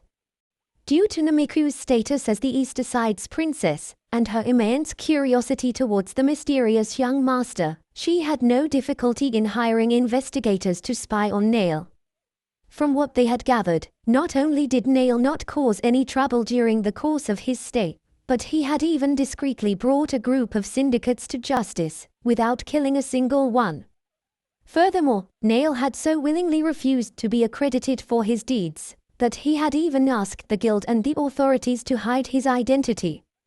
Yet that too was not the end of the young master's weird but not wrongdoings, as he had also isolated himself. Frequenting only the library and the canteen, he had left himself with few interactions with the young master of Genoja, and of course, Ali. With all the discussions going on, Nail was the only one who was silent as his thoughts were elsewhere. "I guess you don't remember." Earlier in the battle, he thought he heard those words coming from Musjin, yet due to the fast-paced battle he could not really confirm it. "It is nice to see you again, Nael." Nevertheless, the last phrase had really caught Nail off guard. Something was telling him that there was more to his old self than he initially thought. "I mean, that's not my problem anymore." Hopefully. Reassuringly, he thought as he stood up and walked to the crowd. Other matches were not as exciting as the previous bouts. They were also excellent, but lacked the finesse Nail and the rest exhibited. Still, The last battle caught everyone's eyes, as the other student who also refuses to attend Moni's class, April, was performing magnificently.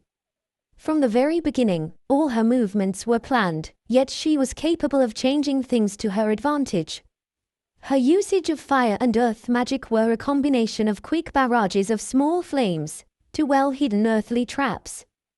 That was why it wasn't that thrilling, as they knew the battle was over from the moment it began. Still, she also had her weakness, as her flame was lacking compared to the other students, yet with her perfect control and her stronger affinity to earth, even Viola knew it would have been hard fighting an opponent like her. When the assessment came to an end, Ali with a whoosh flew above Nail's head, diffusing his villainous look, as the fluffy bird could amplify his appearance on the good side. But before they could even run off, both Nail and April felt the somehow ominous smile that came from none other than their professor. Therefore, they awkwardly went with the flow and attended the remaining classes, fearing that going against it might incur the wrath of Moni. As the lecture started, some of Nail's classmates only grew more curious about him. Not only was he handsome, but he was also a very capable mage. The only downsides were the rumors surrounding Nail's infamy. Yet just like other rumors, it had been slightly exaggerated. The story to some of them was that the elegant man before them had once molested a poor engaged lady within his estate, resulting in his unfortunate beating from the lady's fiancé, known to be an incredibly fearsome martial artist. Luckily, not all of them knew the identity of who dueled Nail, as the young master's father, Baron Faron, paid a hefty amount to not further escalate the incident. Rumor has it that he would have surely been disowned had it not been for Nail's status as the only successor of Boildert. "Viola, are you okay?" asked Marcia and Novium, as they could not help but ask upon seeing Viola glancing at Nail with a troubled look. If Marcia was known for her bubbly personality, Novium was known to be rather sophisticated, as she was born from an earl's household who valued elegance and grace. Yet as they were both seated close to Viola, they had grown quite friendly towards one another. "I'm fine. Sorry for worrying you guys." With a grin and a wink-wink, Marcia whispered in a way that only the three of them could hear. "Don't tell me you have a thing for the young master over there." Viola blushed upon her words, but it wasn't at all true. Even Novium could not help but add to the tease. "Well, as far as faces go, Nail is certainly on top of the list." "No. That's not the case." Viola's voice was so loud that most of the class were startled. Moni's smile was directed at them as she asked, "Mind sharing what you ladies are discussing?" The three of them could only apologize and look at one another as they giggled at what they had done. All the while, Nail was conscious that Viola and even Nilsjan were looking at him from time to time. Which was why he knew Viola's not the case was probably about him in a bad way, but alas, such really was not the case. On the other hand, Nilsjan's draw probably meant he intended on finishing Nail, yet again that was very far from the truth. Even though Nail began changing, his personality was still of a solid wimp, blocking his very excellent mind from all the possible smart thoughts. Only Ali figured out what kind of man Nail was. Nevertheless, it made the young owl more peaceful, as he knew that the young master of Boildert would never put himself in harm's way, or more likely, if given the chance, he would surely use his mind for survival. "You truly are weird, Hoot." "Excuse me, Dot," whispered Nail, but he only got Owl's snore as a response. After the lecture was over, Nail immediately went on his way towards the exit. As he opened the door, he saw the faces of Andrew and the rest seemingly waiting for Viola. Ali, who was sleeping on his head, woke up with interest, sensing the awkwardness in the air. "Young master." Rizal's bow and respectful tone shocked Note, as he had never seen the half-elf being that polite, even with the princess of the Easterside Empire, and the royalty of Taglagas. Even Rinka was surprised, but only for a moment, as she remembered how the young half-elf had always been respectful towards his liege, which was Nail's father.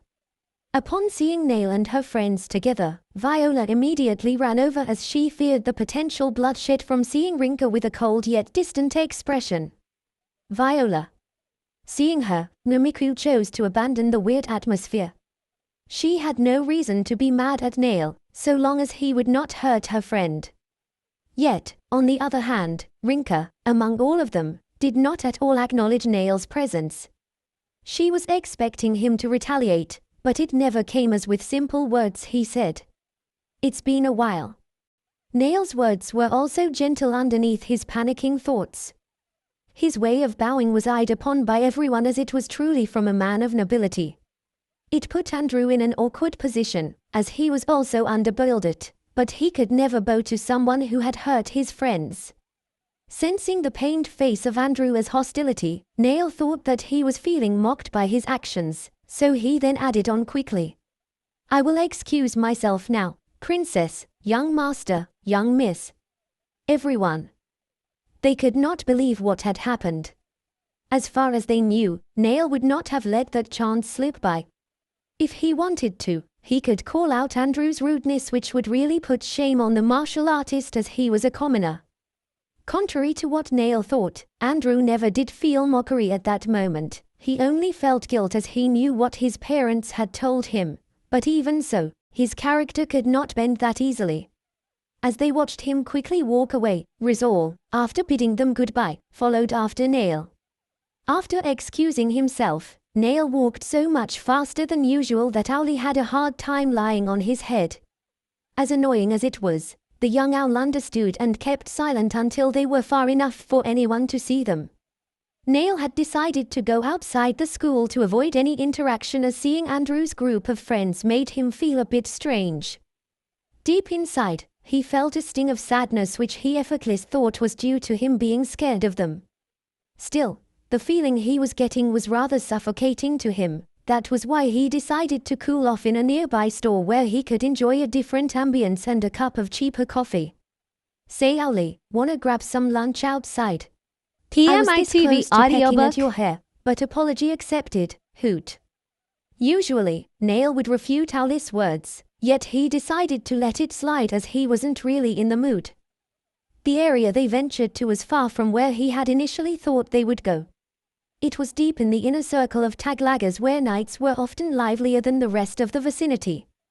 As the sun was about to go down, stores were beginning to once again boom with people, as different lights, varieties of food and merchandise, not to mention, different melodies of music were now slowly filling the streets. Upon searching the vicinity, Nail and Owlie were pleased when they saw a place they could spend some time before returning to the centermost circle where the school was located. The place at first glance looked to be for people who'd enjoy a cup of tea while reading a book, yet it also seemed to be fitting for people that were there for dates. Nonetheless, customers were still plentiful, as the building would cater to the interests of people that wanted to escape from all the different symphonies or even the reality outside. Pure white marble walls with brown rooftops completed the classical ambience of the old coffee houses. Cakes were also displayed in a translucent glass near the front door, attracting bypassers. Not to mention, the warm tints from the lamps outside amplified the beauty of the place as the evening emerged. The waiters were clothed with a stylish black coat covering their white polos underneath, black slacks, and a black tie that Owlie and Nail found remarkably elegant. As both of them were guided to a table on the far left, they eventually saw Rizal enter the restaurant in a hurry. The half-elf's sudden appearance garnered some attention, as he seemed to be looking around suspiciously. Upon seeing Nail, with a face of relief, he approached, bowed down, and said, "Young master, would you mind if I joined you on this occasion?" Nail became anxious seeing people looking at them, and began to think that they were thinking there was some sort of commotion.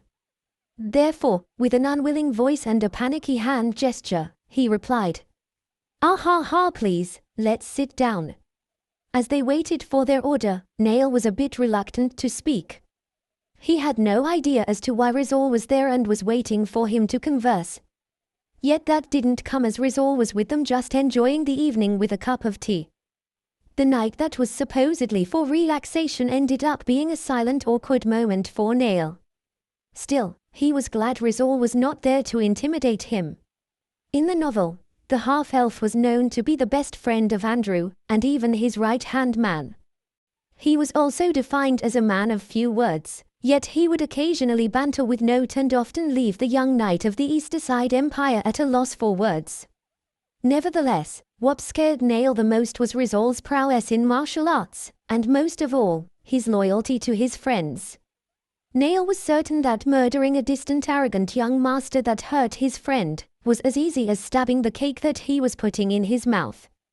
Seeing Nail staring at his food made Rizal confused. He then offered his plate of chocolate cake that was generously powdered with cocoa. To him, it was a gesture of good faith as Nail might have craved for it, yet for the young master, it was a test, or perhaps an intimidation tactic that could be explained just by looking at Rizal's royal yellow and emotionless eyes. So with a long nervous gulp and a swift gentle decline, Nail willingly thought he passed the exam. Instead, the misunderstanding grew as Rizal then thought Nail was actually eyeing his tea made of leaves from the continent of summer. Black tea compared to the rest has a stronger flavor which made it a difficult drink for some, yet its distinct dark and malty taste was highly sought after by tea connoisseurs, especially with its deep aroma. Rizal, as a person who didn't like to share his drink, was at first hesitant, but after some thought, he willingly offered it to Nail as he mumbled, "It's strong, but it's very good for the heart." Nail did not hear exactly what the half-elf had said, yet he did hear two words that horrified him. Strong, heart. From the start, Nail's mind was already bombarded with terror, and thanks to his fear, he connected those words into a very far-fetched sentence. "I'm strong, I can easily crush your heart." As they were both busy furthering their misunderstandings, Ali then decided to help himself to the free food. Hours went by when they decided to head back to the dormitory. At first, Nail insisted on Rizal going back first so he would feel safe. Yet at the last minute, Nail accepted his offer, as an assassination was easier to perform when the one being murdered had no clue as to where his assassin was. Especially when Ali was dead asleep on his head, Hood snoring as they walked. Rizal was pleased when Nail accepted. In all their time in the restaurant, he actually wanted to confront him, yet in doing so, he feared he might simply regret it. Still, at that moment, he was convinced to tell him the reality of his betrayal. "I'm sure he will understand, after." Conviction should come from good intentions. He could still recall the haunting memory vividly. On the time he heard Andrew had beaten up Nail, Rizal found himself immensely conflicted. When he was young and was abandoned by his family, the household of Boilder took him in and raised him with Lieutenant Istra as his guardian. Yet even though he still found himself worthless, and still truly wanted to end it all, PMITV audiobook. had it not been for Nail's stubbornness to make him see that life was worth living, he would have surely not been standing there today. "Be my friend." "But I serve your family." "Then be both, a knight and my friend." "I don't have the confidence to be either." "You're a good guy, Riz, so I'm sure you can." After. He could still vividly picture his cheeky grinning face, yet all those were now just distant memories. After his mother's death, Nail chose to isolate himself from everyone, including Rizal, who was dependent on his guidance. Without him, the young elf became depressed once more and was at the doorstep to suicide. Had it not been for Andrew and Viola, who at that time stopped him from killing himself, he would have surely perished. Yet even as his knight and most of all, his very first friend, Rizal had still chosen to abandon Nail for them who had given him a second chance at life. That was why Rizal wanted to apologize to Nail. First for not defending his honor after his beating, and second for not being with him in his troubled times. "If only I had also helped you cope with Auntie's death, I'm sure you would not have changed." Those were the things he wanted to apologize for, yet even in that opportunity, it was hard for him to do so.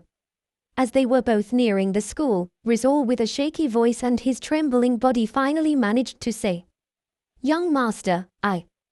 Before Rizal could even finish speaking, he got distracted seeing Nail profusely shaking Ali on his head. "Replied Nail, who looked much paler than usual. He stopped and pretended he was doing nothing to the deep sleeping owl.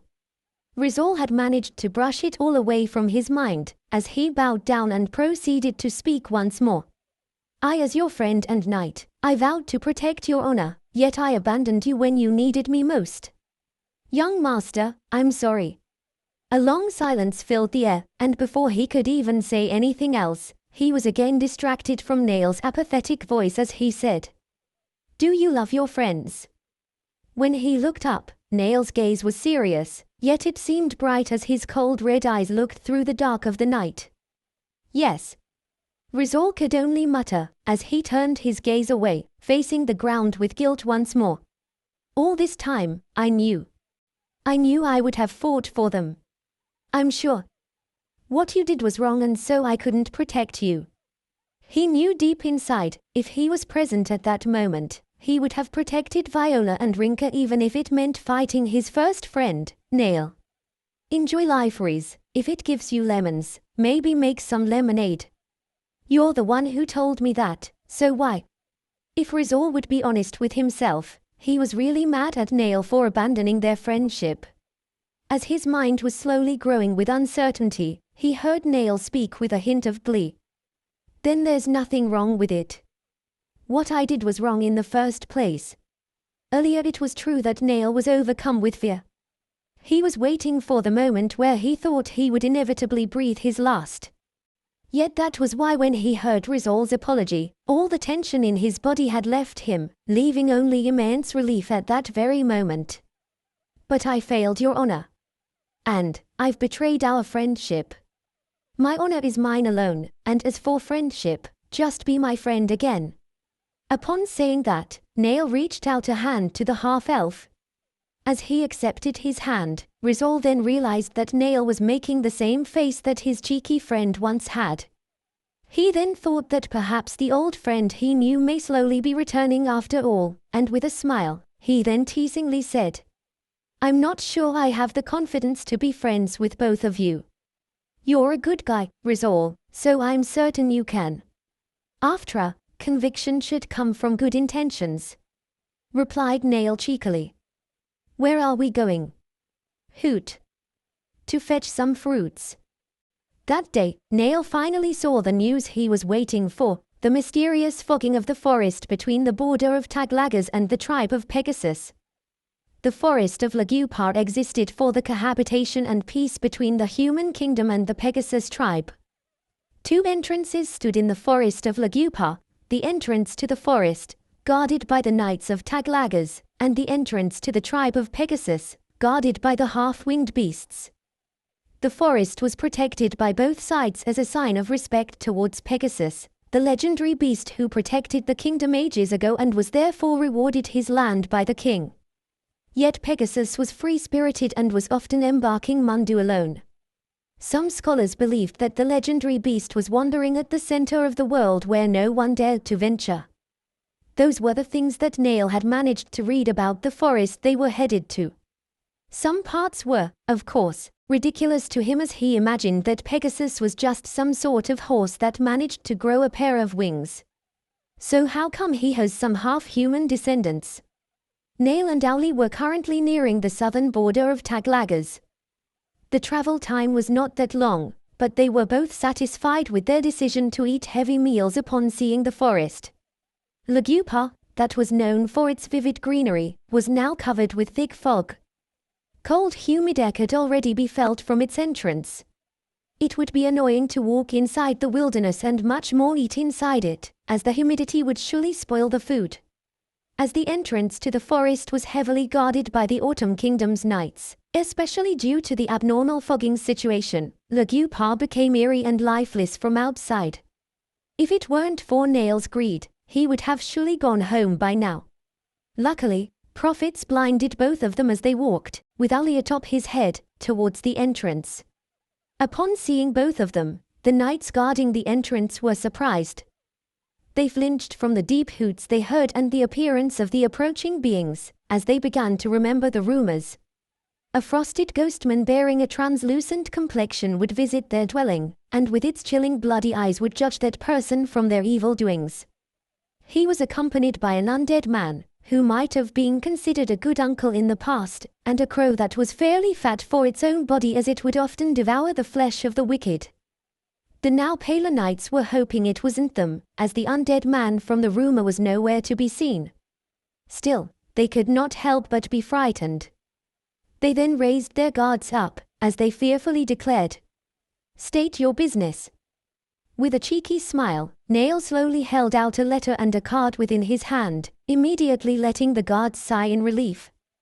The letter signed by the Vice Guild Master of Taglaggers stated that Nail W. Bildert was commissioned to investigate the abnormality within the forest of Lagupa. Both knights were impressed seeing the letter and the rank of the young adventurer. The saying that an A-rank adventurer can change the outcome of a battle, but an S-rank adventurer can end a war was not completed without the lower-ranking adventurers. F-rank adventurers were called the new seeds of the guild, each of the C-ranks were its primary workforce, while the B-rank adventurers were the foundation of the guild. That was why, seeing Nail's B-rank card made them more friendly and giddy. What more if they see ranks above me? Nail thought as he knew that an A-rank adventurer would soon visit that place. He could only imagine how the guards would swoon over that person, chuckling at the misfortune that would befall his group. "Why are you laughing like a villain, Hoot?" asked Owly, as he flew uncomfortably, slightly ahead of Nail. "You've read too many hero books lately, Owly." "Hero stories are the greatest of all books, Hoot." Nail was glad that Owly had been enjoying reading novels from the library in the past days, saving himself from the usual japs they would often do. Yet on the downside, his allowance had decreased a lot more as Owly began eating more while reading. As they walked deeper into the forest, it became harder to discern where they were going, and since they chose to use less mana to avoid luring in monsters, they had to simply use it to prevent them from being soaked. Now what to do? Nail knew that finding the tree of the golden apple would be a challenge. If it weren't for the money that was blinding his mind, he would not even bother going to that place. In the novel, Arts and Magic, what he recalled was that the place was supposedly on the west of the forest, yet it was so enormous to the point that knowing which direction was where was not that helpful. Even all the maps Nail had gathered throughout the past days became of little help the moment the fog became visible, which he thought was ironic. Luckily, with the help of Owly, it would become easier to find the place, or so he had thought. "Ha, Hoot. Oh, it is this way." Hurriedly, he flew while Nail followed suit. It had been 3 times already when Nail noticed they were circling back to locations they had already been in. He was getting tired of the mist and the moist air he was breathing. Of course, if Nail wanted to, he could try to use magic to remove all the dampness covering the places. Yet he found it best to avoid doing so.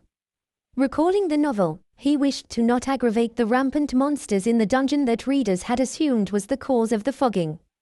Annoyance was building up in his mind, but he continued persevering. Out of the kindness in his heart, he chose to believe that Owly was just trying to recall what he remembered. "Yeah, that's right, I'm sure we aren't he," but before Nail could even finish his thoughts, the situation they were in quickly grew dire. "Yup. We are lost, Hoot. I thought you knew where the left bridge was." Nail's built-up frustration burst on Owly's face that seemed to say he did not care. "Yeah. But it is weird, I'm pretty sure that the apple tree that I often feast saw should be around here, same with the bridge, Hoot." "Ah." Hearing Owly's reply drained all of Nail's anger, as he knew it was his fault in trusting the gluttonous owl in the first place.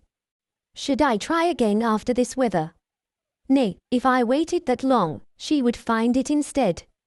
Nail was now contemplating his thoughts. Directions were not his forte, and going aimlessly would be dangerous, especially at night. Yet before he could even decide, an eerie creak stopped them in their tracks, and the now paler Nail activated his detection magic. Sensing the manner, sharp branches flew directly towards them. The impact brought forth shockwaves of wind as it clashed onto Owly's mana shield. "I can't detect them." Nail was calm as he thought those words. He had already garnered a lot of experience to know that panicking would surely be his demise, and besides he had a powerful ally. Alice's mana began emitting brightly, as his wind and dark magic made some animals and monsters screech in fear. Nail's white mana also shined brightly as his staff radiated along with Ali. It was quiet for a while, but soon, strands of fog then encircled their surroundings. Hints of glistening particles seemed to stipple around them. Almost in an instant, the trees that were encased in the fog then came into view. Holes reminiscent of ice, and a distorted form resembling a man's, appeared mystically glaring at both Nail and Owly. Not even a minute passed when trunks and sharp poisonous branches bombarded both of them with full force. Quickly the fog began deepening with the barrage of attacks that produced smoke upon impact from where they were, combining with the mist altogether. Yet as it settled down, a fortified set of walls made out of snow protected Nail and Owly. Before the creatures could even attack once more, sharp dark feathers chased them with supersonic speed. Feathered beak, hoot, dot. The branch-like monster called and tried blocking the feather with force as it sent out his trunk, yet it was easily sliced down as the feather penetrated him. Other ants with their speed avoided the feathers, but failed to evade the cannonball-like snow that came from the snowy fortress, sending each of them down. As the assailants were defeated, Nail deactivated his cannon fortress, and to his surprise, saw the monsters that attacked them became no more than normal trees. Fairies. Hoot. Alice's words scared Nail a bit. He knew from the book he had read that fairies were creatures known for their mysterious magic, making it especially hard to sense them. But aren't they peaceful creatures? Nail could not help but ask. Golden apples were truly something that could make him rich, but if it meant that he would have to risk his life, he'd rather end things there and sleep in his bed. Therefore, Alice's reply reinforced his will to stop their expedition. They are, but they are also known for their mischievous side. All right, then I guess we are going home now, Owly. Wait. Nail and Owly did not even bat an eye at the beings that were calling them, yet they eventually sensed their mana. Both of them stopped at the ridiculous surges of mana surrounding them. Soon the fog that covered the forest lightened and unveiled numerous small beings seemingly straight out of a fairy tale. The tiny magical creatures with wings shined brightly as they flew towards Nail and Owly. As curious as Nail was, the fairies were no different. They mumbled their thoughts out loud as they skittishly flew together. Look, I was right. No, you weren't. She's not Alice. Yes, she is. Hey. Hoot. Owly was not able to calm down. At that moment, it was clear that he was truly annoyed. Just having his wings spread out earlier due to the battle made him moist all over. A talking bird. Indeed. Nail too was annoyed, but seeing the aggravated owl all of a sudden made him feel better. Why were you guys attacking us earlier? Hoot. The fairies then became silent. Nail and Owly thought it was because of the young owl's dominance. Seeing this, the young owl could not help but puff his feathered chest at the thought, but he soon stopped as they saw a fairy with a human-sized figure flying towards them. Chapter_34_final.png, width equals 772 and height equals 654. A gentle voice as light as her flight spoke to them. Sorry for bothering both of you, travelers. It seems we have mistaken you for someone else. Her words were warm underneath her beautiful appearance, fair skin with golden eyes and hair brightly glowing amidst the dimmed foggy forest. Her dress was simply clad in gold, yet just like the fairies from the place called Neverland, her skirt was quite short. Alice's anger was still apparent with his unwavering malevolent manner seeping out his body. Hoot. Are you so mad at that person that you would try and kill them at the off chance you get? The bird is mad. The bird is bad, Tilda. Annoyingly said the small fairies, as they fluttered around, foo-fooing and teasing. Before Owly could even retaliate with words and perhaps magic, Nail chose to take action. He might not have been pleased with the fairies, but like the wimp he was, he knew battling with them would be a nuisance, not to mention it would carry a large chance of death. Besides, they would be useful. Now, Owlie. There's no harm in a little fun. Owlie's temper was ready to explode at Neil, yet he stopped himself upon seeing his calm face. He knew that although his actions could be interpreted as cowardice, it was actually far from the truth. Hoot, either he's scared or... Neil was happy seeing the now calmer Owlie sitting atop his head. Not only was that fluffy owl smart, but he was also an opportunist like him. Both of them, after all, were pacifists of benefit and most of all in profit. Yes, Tilda. Just a little fun, like Alice would often say, said the golden-haired fairy, who was pleased with his words. Her wings that were as golden as her hair were fluttering with delight. The same with the little fairies that were dancing oh so bright. Are you perhaps talking about the Witch of Winter? Inquired Neil, who deep inside was dryly mocking himself from all the coincidences happening around him.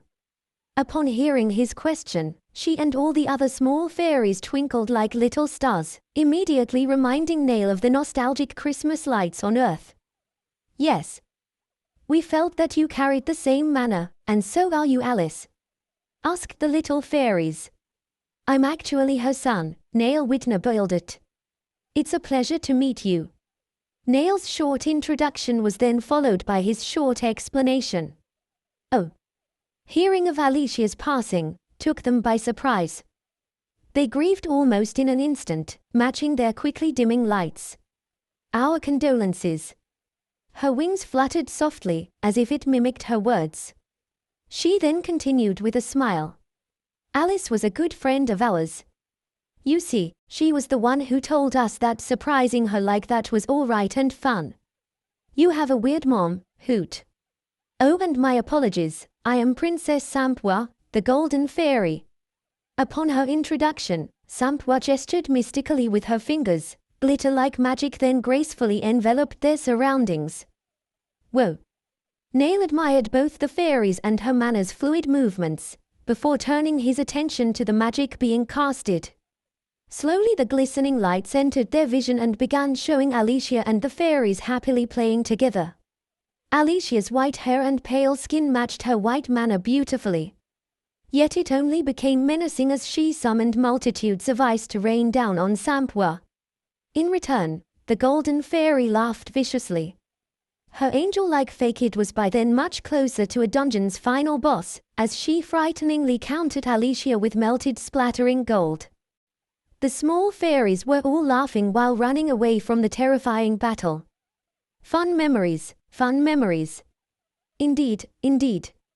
Yet as wonderful as the vision might have seemed to the small fairies, Neil and even Owlie only watched in horror, thinking that their kind of play really was just brutal.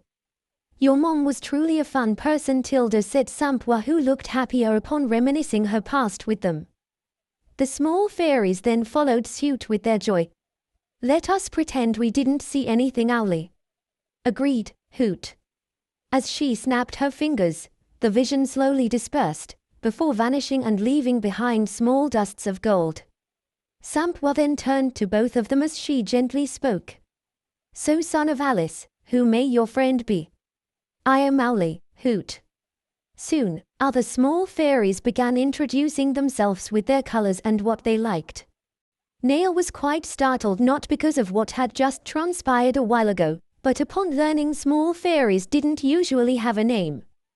They simply followed their fairy royalty wherever they went.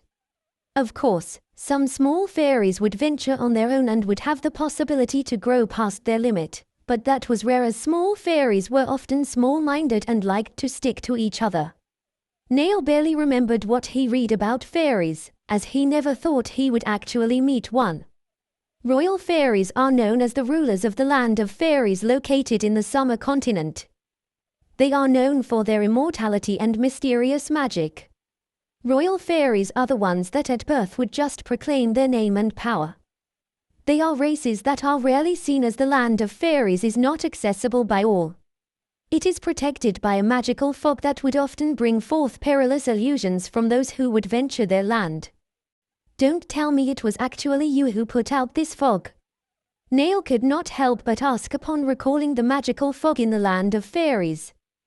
Both he and Ali truly were annoyed upon seeing her nodding with delight. She was proud that her magical ability was discovered.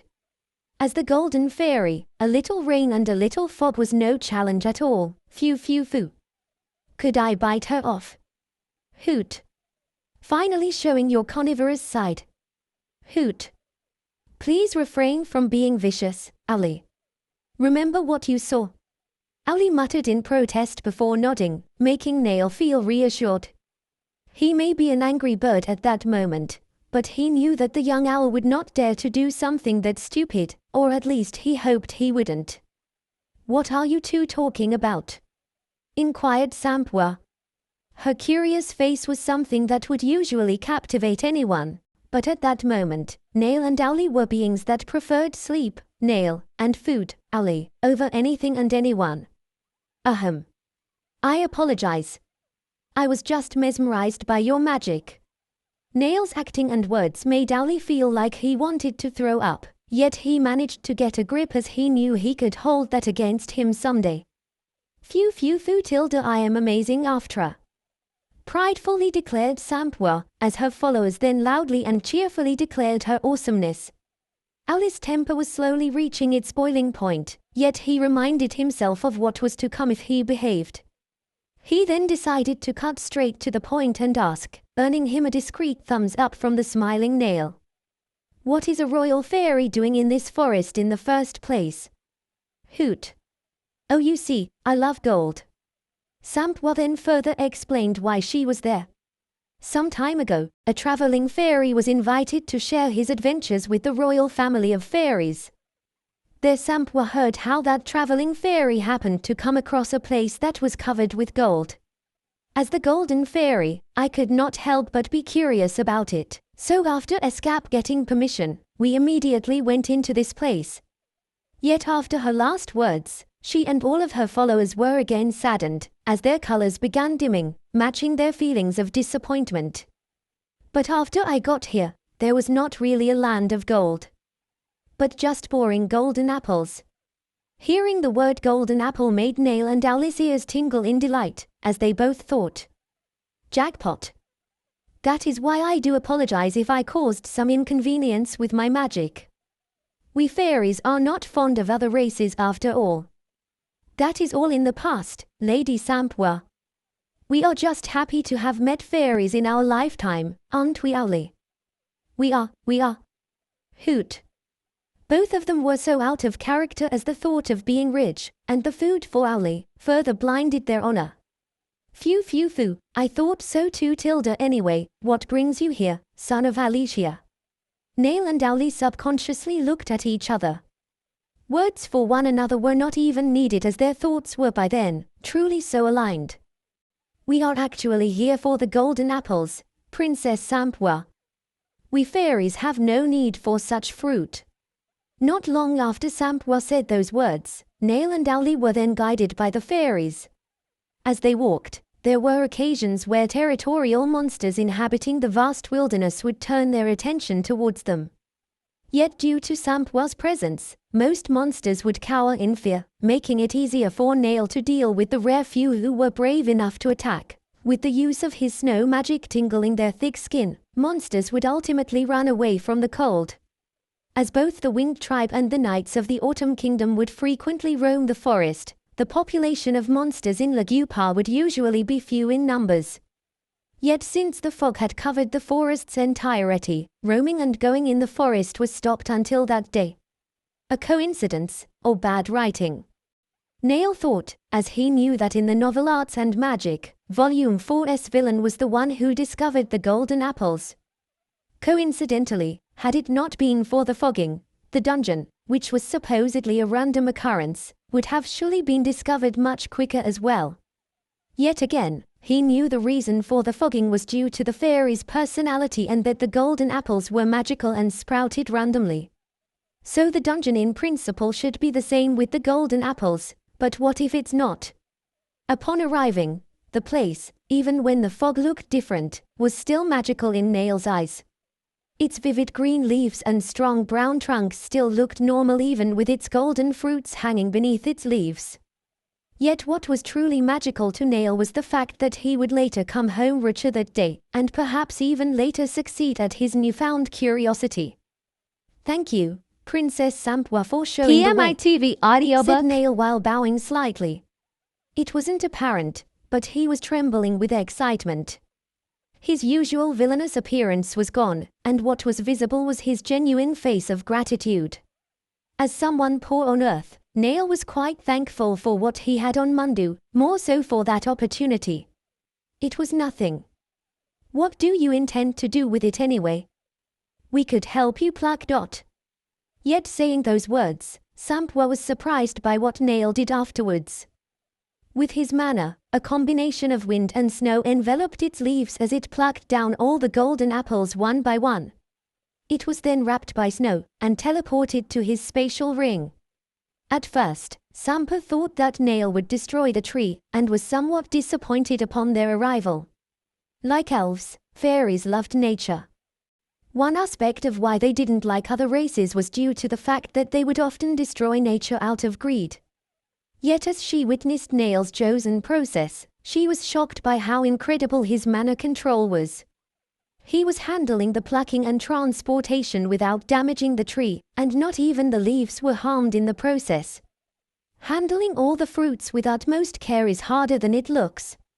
Sampwa thought, amused at the scene.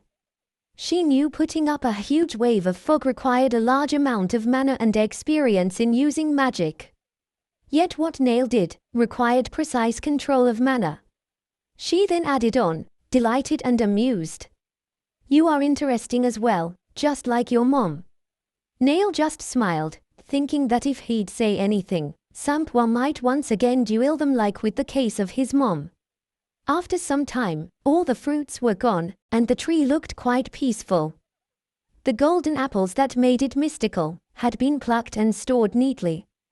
Yet Owly and the fairies' sentiments were different from Nail's perspective. What a shame, the golden apples were quite beautiful. Sampwa was of course fine with Nail plucking down the golden apple for himself. For her, had it been someone else, they might have damaged the poor tree. The healthy broad trunks and vivid green leaves were more apparent at that moment. For Nail it was quite ironic for them to see it that way, therefore he replied, "Truly some things are more beautiful, but it would be a mistake not to appreciate beauty hidden beneath beauty." The trees that bore the golden fruits were not special trees. More so, the time they'd lose their fruits, normal the trees would be. Added on Nail, remembering bards around several taverns would sometimes sing the tune, and just like some other songs, it carried a hint of truth. The trees, after having its golden apples plucked down, would have a slim chance of bearing the golden fruits once more. After, it is believed that the trees are selected randomly by celestials to bear these special apples.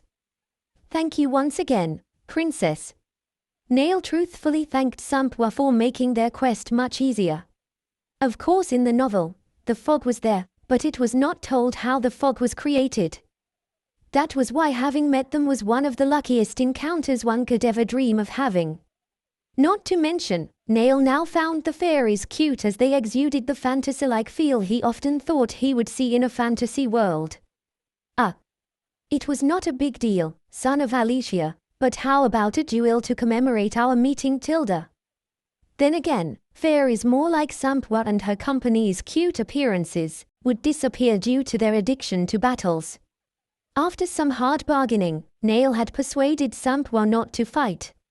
Instead, he had promised her that someday, he would gladly visit the land of fairies located in the continent of summer.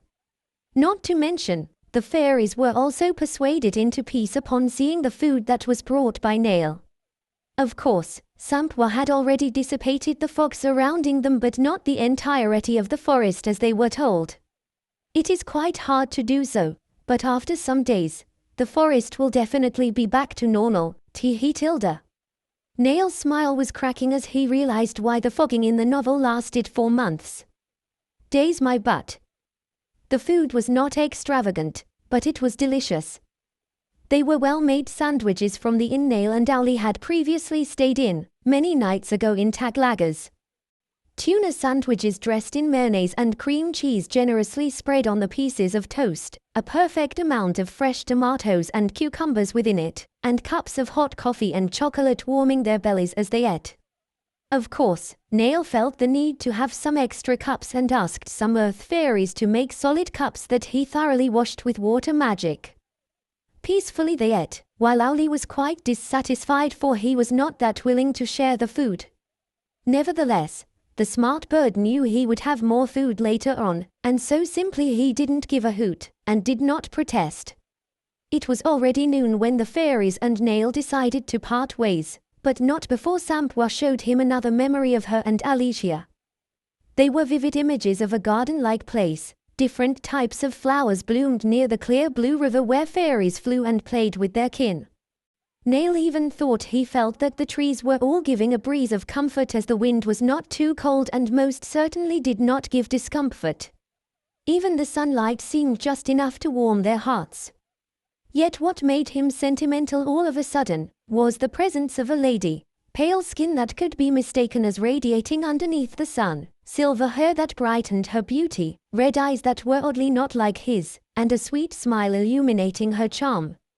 She was talking to the golden fairy who was quite beautiful herself, but Neil did not know why he could not help but look at the other lady even more. Mother. All of them were surprised, even Neil when he felt tears dripping from his eyes. Seeing her made him quite nostalgic all of a sudden, yet he did not have any idea why. I'm sorry. Sampwa could only apologize, realizing the boy was hurting still, from her death.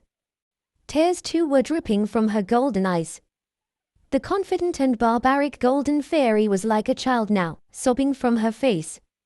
She never did exactly know that her friend died before Neil told her. She had realized too late that it was rude of her to show him memories of them together. Please don't cry, princess, I'm quite all right. Thank you for sharing your memories. Neil felt sorry for the golden fairy as she tried her best to wipe the tears from her eyes. After some time she calmed down with her cheeks still reddened from her tears. She was now walking as she was not in the mood to fly.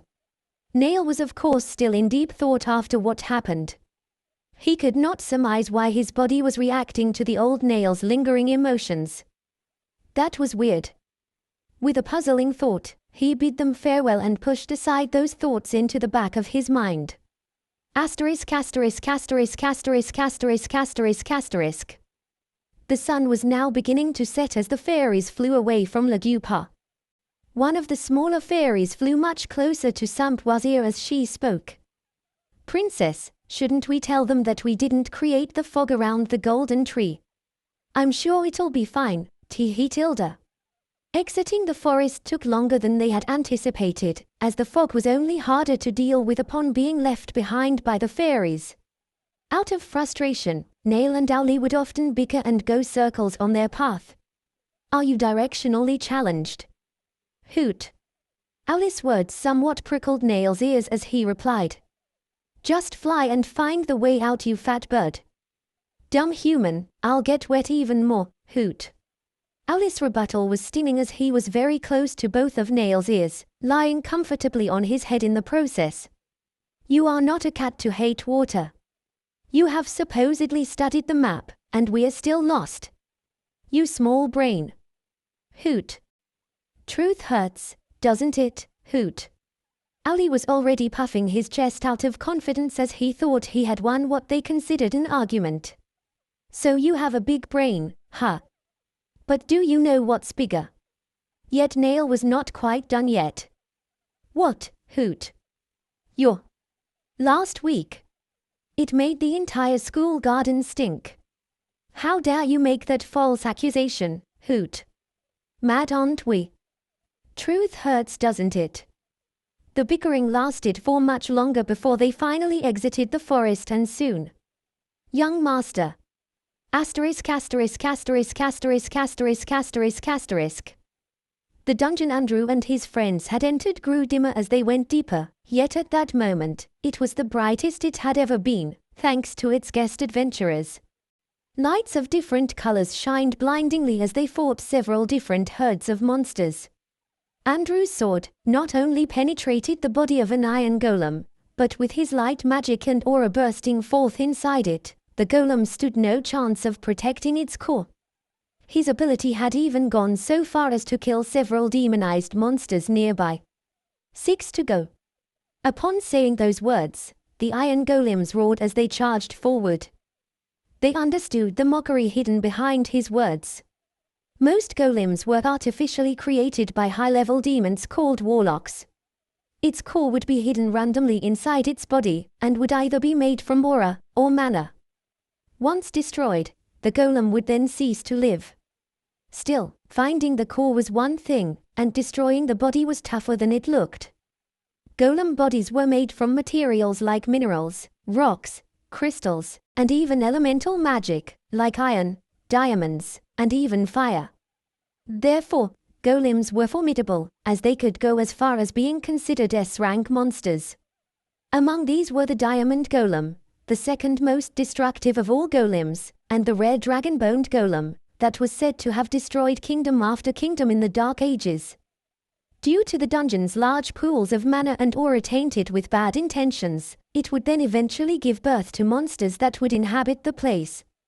It was once believed that dungeons were initially created by the Celestial of Destruction, Lucille, to reinforce the Demon King with armies of monsters. Yet as the Demon King's reign fell, dungeons were then believed to have been created to assist in the resurrection of the Demon King, allowing him to once again wreak havoc in the world of Mundu. Even so, dungeons were far from common. On the rare occasion one would be found, kingdoms and their guilds would both be alerted, and would send martial artists and mags to prevent the calamities that could occur if left untouched. Dungeons have the possibility of eventually awakening monsters, or as the rumor says, even revive the Demon King. Not to mention, some beings would often be blinded by the treasure and fame they would gather upon conquering the dungeon, causing this to carry a high chance of death. Upon seeing the danger that each dungeon hid, kingdoms and guilds decided to not permit just anyone to enter the place without the proper rank. Yet this was most certainly not a problem for Andrew's group of friends. Each of them stood in the dungeon with their weapons drawn, casually showing experience and skill with what they wielded. Rizal with his aura strings bound 10 fierce elemental iron ghasts, and with the help of Note's silver aura slash, and Viola's light explosive magic, they were able to decimate all before it could even retaliate. Ghasts are classified as B-rank demonized monsters that levitate and possess sharp claws in their arsenal. Their translucent, sheet-like appearances made them hard monsters to deal with, especially in dark places such as dungeons.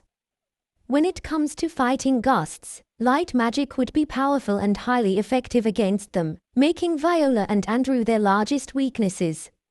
Yet among them, Rizal was the fastest when it came to speed and techniques. His strings that were coated with his aura could be used and extended at his will, making his attacks unpredictable. He had grown to make use of his strings with versatility, to the point where he had even learned to use them for traveling. Through his strings, he would move by attaching them to a location, retracting the strings, and holding onto it.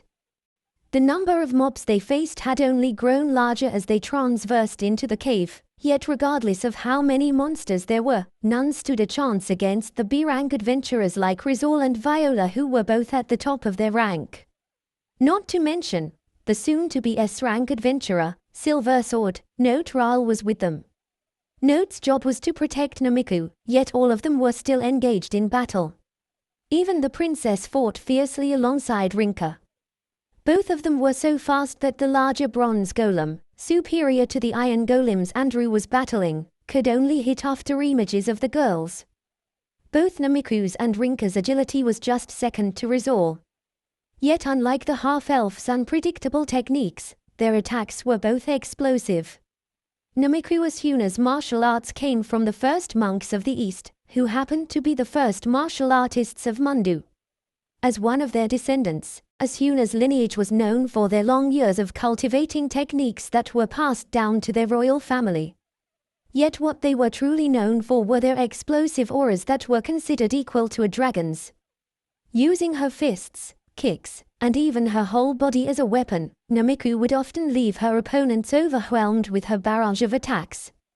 Not to mention, she specialized in damaging the body's interior, making her speed and attacks more fatal. Yet if the princess of the Easterside Empire was known for her internal burst techniques, Rinka was known for her rapier's piercing abilities. Her graceful yet quick reflexes and immensely explosive aura made it easier for her to penetrate even the strongest armor. The sturdy body of the bronze golem, towering 15 feet with boulders of bronze protecting its whole body, was no more than a watermelon to both Namiko and Rinka. Not only had its whole body been pierced, leaving huge holes that reached through the other side, but its body also exploded as if it had eaten a bomb before engaging in battle. The fight did not last long before they decided to head out. Even though they were strong, it wasn't wise to go deeper without numbers, as dungeons would often have stronger monsters the deeper you go. "You people are actually strong, too strong," said the guy with white feathered wings sprouting from his back. His Morning Star weapon had already disseminated a huge portion of the adversaries, and his muscular body was visible due to him wearing a brown sleeveless medieval-looking tunic.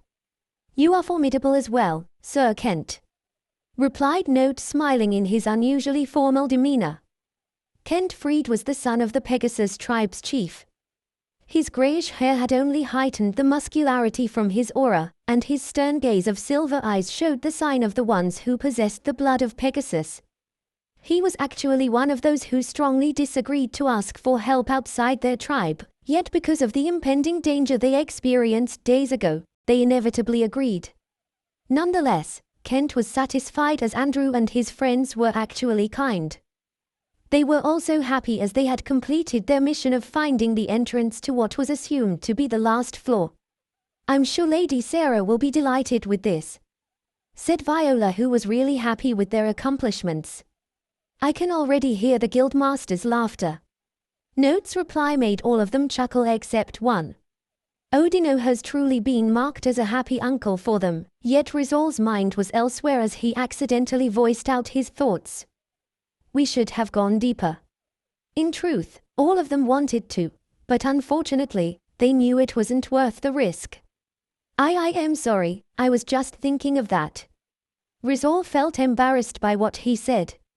He was known to be insensitive but not to the point of being rude. "Don't worry about that, Riz. Besides, Lady Sarah told us to leave the last floor to her," Andrew said calmly, reassuring the half-elf that he understood his sentiments. The fog became thicker as the hours went by, and even more so when they had finally approached where they once entered. Upon leaving the dark dungeon they had been in for hours, the new sight of the vibrant trees and thick fog somewhat eased their senses. Yet they were immediately alerted when they saw white hair and red eyes coming out from a bush. It seemed the man was busy arguing with the talking owl sitting comfortably on his head, as both of them did not notice the entire group's presence. Yet they all saw his trembling expression when Rizal greeted him, accidentally surprising the pale young man in front of them. "Young Master Nail." "Hello everyone. Just wanted to give a huge thank you to our patrons. Alexis, Danielle Warfel, Mr. of, Maudie, Graham Kent, Jason Graham, Cake Boss, Joxan Harira, Bonobo, Evelyn Antoinette, Chubbery Lambert, Brandon LeBeuf, Your Dad, Caden, Christian Oinanen, Ghost 750X, Pay Fortunate, Mr. Patataman, Marcus Jean Louis, Tyler H, Beldium, Lala P, La GH, Colin Love, Lucas H, Goose, Iflies, Sleeping Bagoo. You're all epic and we appreciate the support. Lastly, we want to thank everyone who has been reading TNBS so far. And if you guys want to read some advanced and work-in-progress chapters, you can visit and further support us with our Patreon. With that being said, we hope you guys enjoy this newest chapter. Happy Smiley. All of them were surprised when they saw each other. Most of all Nail, who didn't think they would come sooner than anticipated. This was certainly earlier than the story. Based on the novel, Andrew and the rest would go at the end of Volume 4, as the awakened golem had already captured the forest. Little did Nail know, what truly brought forth the investigation was the changes he had done, and unknowingly brought forth. Days ago, the kingdom and the guild dispatched B-ranked adventurers to the forest of Lagupa. First, it was due to the winged tribe's request seeing the massive monsters invading their land. Second, an anonymous tip was sent to the guild, stating the presence of a dungeon inside the forest. Due to those, they immediately sent B-rank adventurers to investigate, hence Andrew and his friends' earlier arrival in the forest, days ahead of Nail and Owly. That was why seeing the two surprised them, even if they knew of Owly's capabilities, as Andrea and Drew had mentioned it a couple of times in their letters. The possibility of meeting monsters inside the foggy forest was fatal, as they had experienced it themselves. Little did they know, it was because of them that Nail and Owly were able to walk in the forest with ease. As a matter of fact, by the time the duo was inside the forest, barely any roaming monsters were left to hinder their search. The forest will be captured by an awakened golem. I guess it's not bad to warn them ahead. Nail, no matter how smart he was, truly had a hard time predicting how his little changes could affect the story. After having much thought, he then realized what might have altered its pacing. In the novel, the Pegasus tribe simply treated the invasion as trifling, because Athena and Owly were there. Since they visited the Bouldet estate, neither of them were there to help with the invasion, as even Athena had left indefinitely. The Vice Guild Master, after receiving the Winged Tribe's request for support in Lagupa, paired with the stranger's anonymous letter, had issued an earlier investigation of the possible dungeon. That was why they decided that the kingdom and the guild would have to use scouts, above-average ranking adventurers like Andrew, to investigate. Had it solely been the anonymous tip, the guild would not have prioritized it, but because of the request of the Winged Tribe, they knew that dangers truly were looming around the forest. Nail wanted to deny the lapses in his judgment, yet he couldn't, as the truth was now in front of him. Andrew, the main protagonist of the story, with his sleek black hair matching his golden eyes, was there staring back. The black armor he was wearing only amplified his protagonist-like good looks. Yet it was quite frightening to Nail as Andrew had unconsciously gripped his sword upon being alerted of his sudden presence. The sword he was carrying was immensely heavy, yet it appeared thin because of its lengthier blade. Its deep black color came into view, and the hilt's bright golden markings shined from the sun's light, yet the sword was then sheathed, hiding the interesting resemblance it had to its user. Gavrl. Nail, of course, knew of the sword's name and bits of its lore. It was a well-known heirloom passed on to the family of Sunheart, believed to have been used by their ancestors to fight with the demons in the past. There was a popular belief that the blade was once actually golden, but due to the blood of the slain demons, it became darker and slowly appeared more menacing. Going back, the rest of them were staring at Nail and Owly, who seemed to have finally calmed down. Yet the bird took off upon seeing the winged beastman, and joyfully greeted him. "Hey, Hoot. Little one.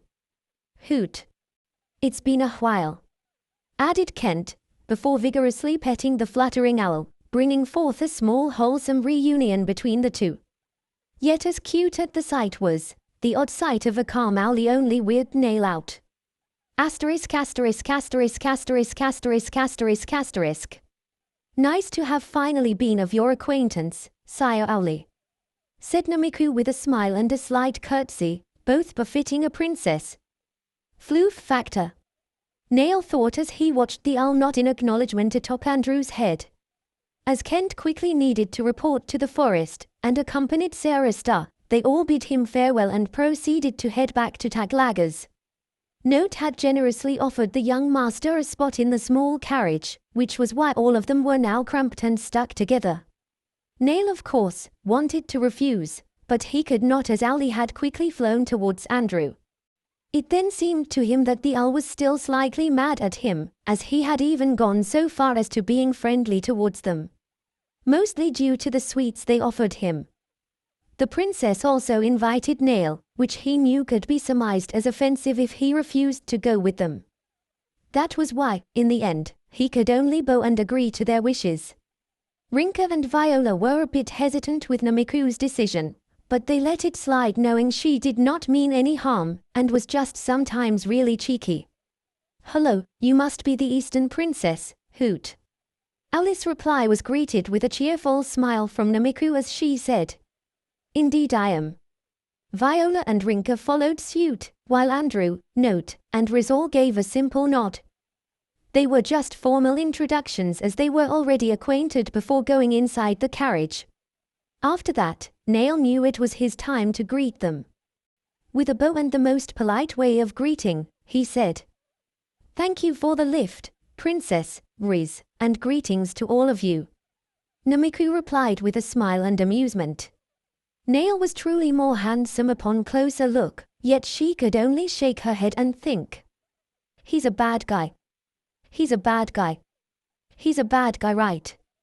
Even those who knew of him personally thought that his often scary looks were now softened by his manner. "Good to see you as well, Nail," said Rizal smiling, which earned him surprised gazes from his friends. "So what were you doing there, Nail?" It was Note who asked the question after a slight cough in the quiet ride. All of them were of course curious, and had forgotten how they got distracted by Nail and Rizal's closeness. That is upon saying those words, Nail with a poof handed them a parchment containing the guild's approval to explore. He then added on, We were here to investigate the fogging." "Fogging?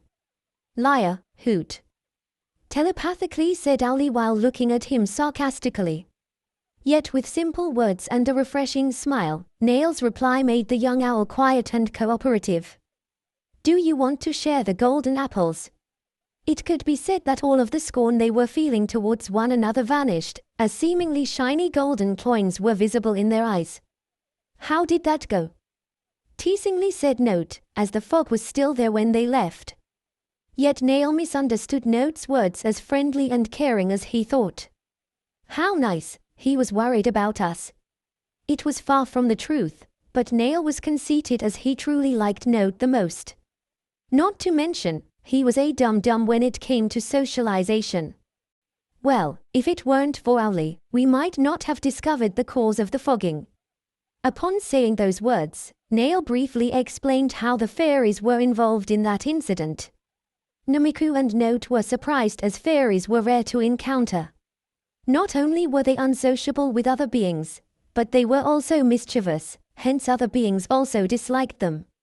Although Andrew, Viola, and Rinka still felt awkward towards Nail, they could not help but be curious as well. Yet bad memories they could not brush aside, only prevented them from speaking, causing an unfaltering silence to fill the carriage. Little did they know, Nail was also feeling the same way, but because of his often misunderstood face, they thought he was uncaring. Like the silence, Nail's awkward smile that appeared cold to the rest of them, was unfaltering behind the heavy atmosphere. Namiku and Note then began regretting their decision. A while back, when they first saw Nail, the two of them had the same idea as they glanced at each other. Let's invite them. They, of course, were also wary of Nail, but unlike the rest, they were interested to know more about the curious case of Nail Buildit. Still, the heavy silence and awkward atmosphere they were now experiencing were too suffocating even for the duo. Luckily, the always unfazed Rizal saved the day. With his uninterested face framed by his green hair and yellow eyes, he asked, "Why is it then that the fog was still occupying the forest?" Nail then explained how the Golden Fairy's magic would probably last 4 months before it got dispelled for good. The half-elf's success in breaking the ice had now become apparent. Upon hearing the word golden, the ladies quickly grew more interested and immediately showed it on their faces. "Do you mean you met a royal fairy? Was she truly golden?" Namiku and Viola could not help but ask in amazement, completely dispelling the heavy atmosphere. "Ah yes." Nail then awkwardly told the story based on what he remembered. Soon, Andrew, Note, and Rizal's interests were piqued upon hearing how he and Owly fought against them. It was already getting late when they had arrived in Taglagas. The sun was already setting and the bright environment the school always illuminated was slowly engulfed in the night's light. Still, it was admittedly beautiful in its own right. Neil was invited to dinner by Rizal, but he declined, for it was already too much for his mind to be with them any longer. I'm not really welcome, which is understandable, he thought while smiling, before thanking him for the kind offer and adding on, though I'm sure Ali would be delighted. Ali questioned him with a face that clearly said, "Are you sure?" But Neil's smile told him he was giving a genuine okay. Seeing this, the young owl was delighted and had no qualms showing this, as his wings were fluttering with joy. As the night only grew darker, Neil quickly thanked them once more before parting ways. He then caught a glimpse of them as he walked, happily talking as a fat bird flew by their side. So the fogging was caused by fairies? Asked the Vice Guild Master of the Kingdom of Autumn, Lonair. His calm brown eyes showed hints of his deep experience, while his greyish hair represented the wisdom he had accumulated, truly befitting his position. Each continent has only one Vice Guild Master, with each being second in command only to Odino, the Guild Master of all guilds. They are usually stationed at the capital of the kingdoms and would assign guild captains to different estates. The armor he sported was made of evidently elegant white cloth and silver silk. It fitted perfectly, as it truly matched the respectable image he seemed to uphold. Yes, sire. Unfortunately, the magic has a duration. It would end on its own, replied Neil calmly. He was currently at the Adventurers Guild reporting his findings with his investigation. As they were seated by the table, where he and Neil were facing each other, Tahina was standing by Lonair's side. Both of them would often find themselves impressed with Neil's way of carrying himself. The young master of Bildert was by no means tense, which was unusual for him. The wealth he would later gain from the negotiation made him fearless. While his choice of clothes was often simple, like on that day where he was just wearing his everyday clothing, plain black pants, topped with a white button-up shirt, with the addition of his signature mitch robe of red and white. Still, it managed to heighten not just his good looks, but also his demeanor of nobility. Nonetheless, Neil's intimidating appearance was amplified as well. Had they been normal people, they would have certainly been frightened by him. Well done, Mr. Neil. That's some good news, said Lonair with a smile. Asterisk asterisk asterisk asterisk asterisk asterisk asterisk. When the Vice Guild Master first met Neil, it was some days after the incident of Odino having his head bumped by his hammer. He had been invited by the guild to formally welcome him. Congratulations, Mr. Neil, for becoming a B-rank adventurer. It was not a common thing to be congratulated by a high-ranking official of the guild, but because Neil was able to become a B-rank adventurer with ease, Lonair knew he would become someone prominent in the future. Yet even so, Lonair was disappointed, as Neil seemed to be arrogant and prideful. With a fake cough, and a misunderstood line of thought, Lonair then said, "I'm sorry if the guild master was not able to meet you today. Unfortunately, he was needed elsewhere." Lonair really thought Neil was offended at the fact that Odino wasn't the one welcoming him. He knew young men like that would often not manage to reach their potential. Pitiable, Lonair thought, yet after that, he immediately got surprised when Neil became fairly composed and polite. Asterisk asterisk asterisk asterisk asterisk asterisk asterisk. Even at that point, Lonair was still confused about what had happened at their first meeting. Much to his surprise, not only was Neil polite and far different from the rumors, but he was also a man of few words and logic. Little did he know, the young master of Belidet was actually nervous at that time. He even thought of not attending since he already had the identification card. Yet due to him not wanting to offend anyone, he still attended reluctantly. Smiling from recalling the past, Lonair after sipping some tea added on, "Please help yourself." Brewed green tea, with spinach sandwiches filled with eggs and melted cheese were prepared in a considerable amount.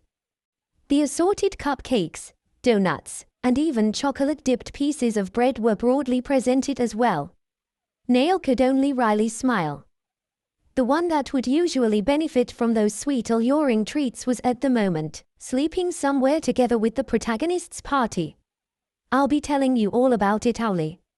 He thought to himself while smirking. Nail politely declined after taking a sip of his tea. He truly did not have a sweet tooth, as even on Earth, he was bitter on Valentine's Day, not because of romance, but because of the prevalence of sweets. Thank you, sire, but I'll just be having some tea. I'm not really a morning person. I see. How unfortunate. Sadly said Loner. Like Nail, he wasn't fond of sweets. He only made it because he thought Owly would be there. Loner, as a seeker of knowledge and truth, was excited to be acquainted with Owly, the son of the guardian of old wisdom, Athena. Tahina's ears pricked knowing that those sweets would later fall in her grasp. No matter how professional and old she may have been, sweets were still her weakness.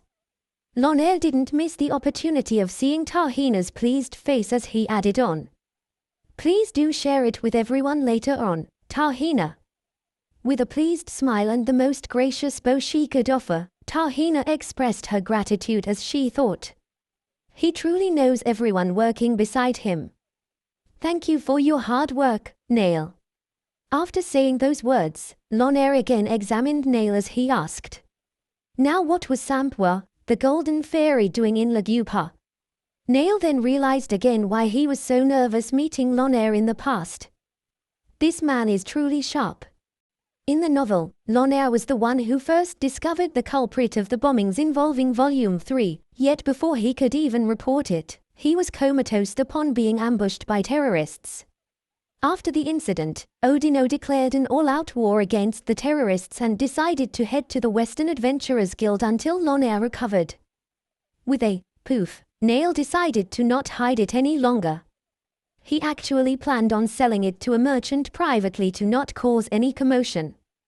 Yet because he trusted his gut that Loner would eventually connect those dots, he decided to then report it to the guild. The meeting became somewhat heavy upon seeing the golden apples. Loner and Tahina knew of the value and importance of those fruits. Not only was it known to be a gift from the Celestials, but it was also a rare ingredient that was sought throughout Mundu, especially by nobles that would like to exhibit their wealth and connection. Loner knew little when it came to the fairies, yet he knew that royal fairies were bizarre in their own way, and would not leave their land without any odd reason. He knew of Sampwa from stories, as he recited a line from a famous poem. A golden fairy clad in the most beautiful garments befitting her charm.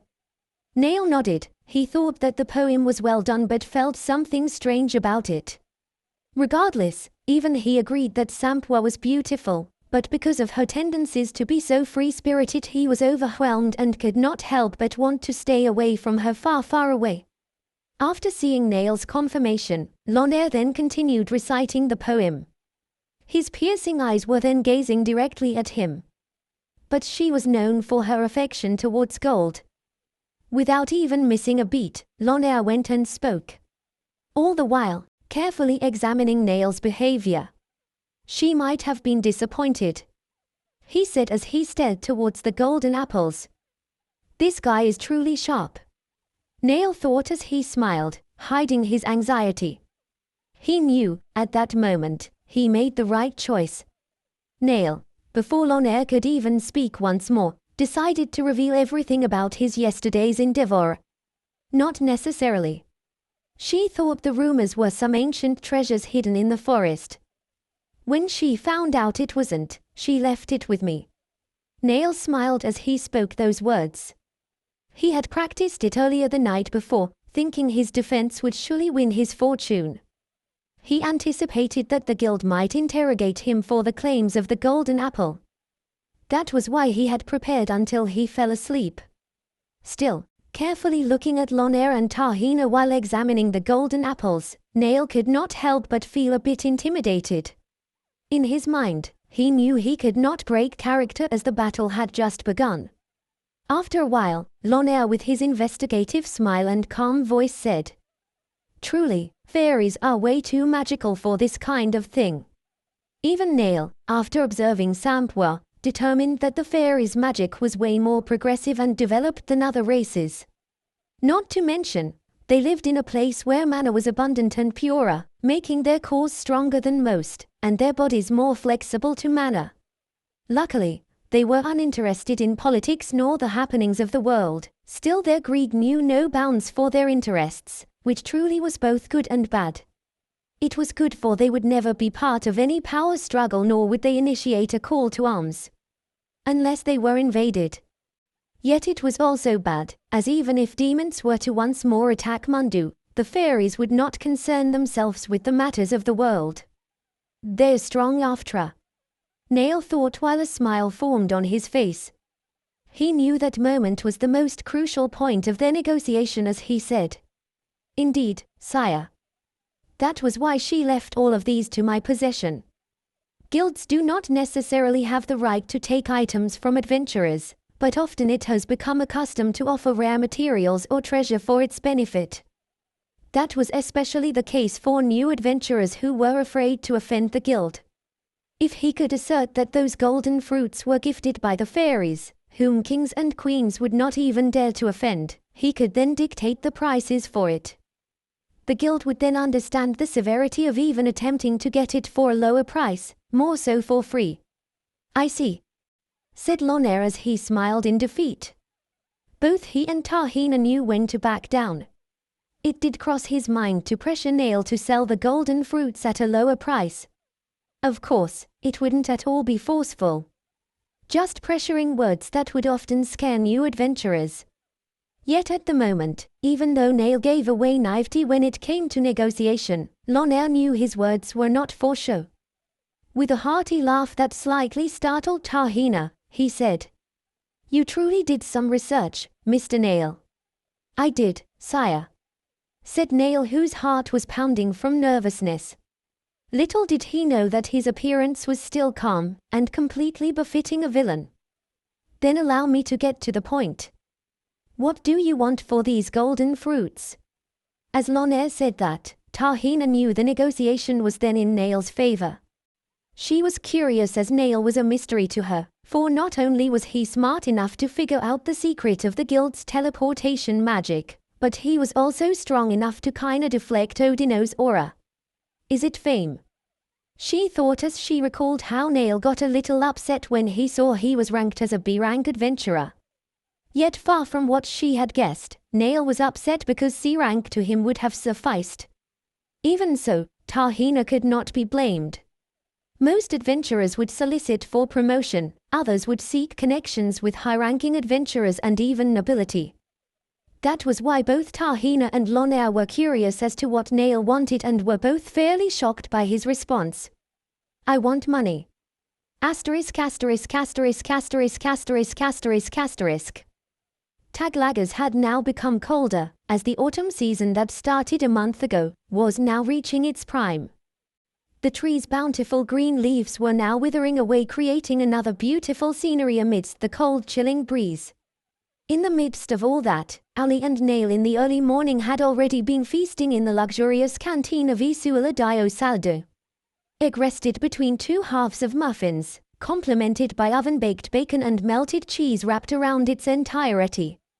Yet for the gluttonous bird who could eat more than the young midge, roasted beef marinated with spices was served. They were certainly eating far more sumptuous than usual. Not to mention, it was quite a sight, as Ali's beak had been gulping with dexterity, filling his belly with speed. "Careful now, Ali, you might get sick again." Telepathically conveyed Nail, who was quite uncomfortable with the gazes he was getting. "Nonsense, the meat just gushes out in my mouth, hoot."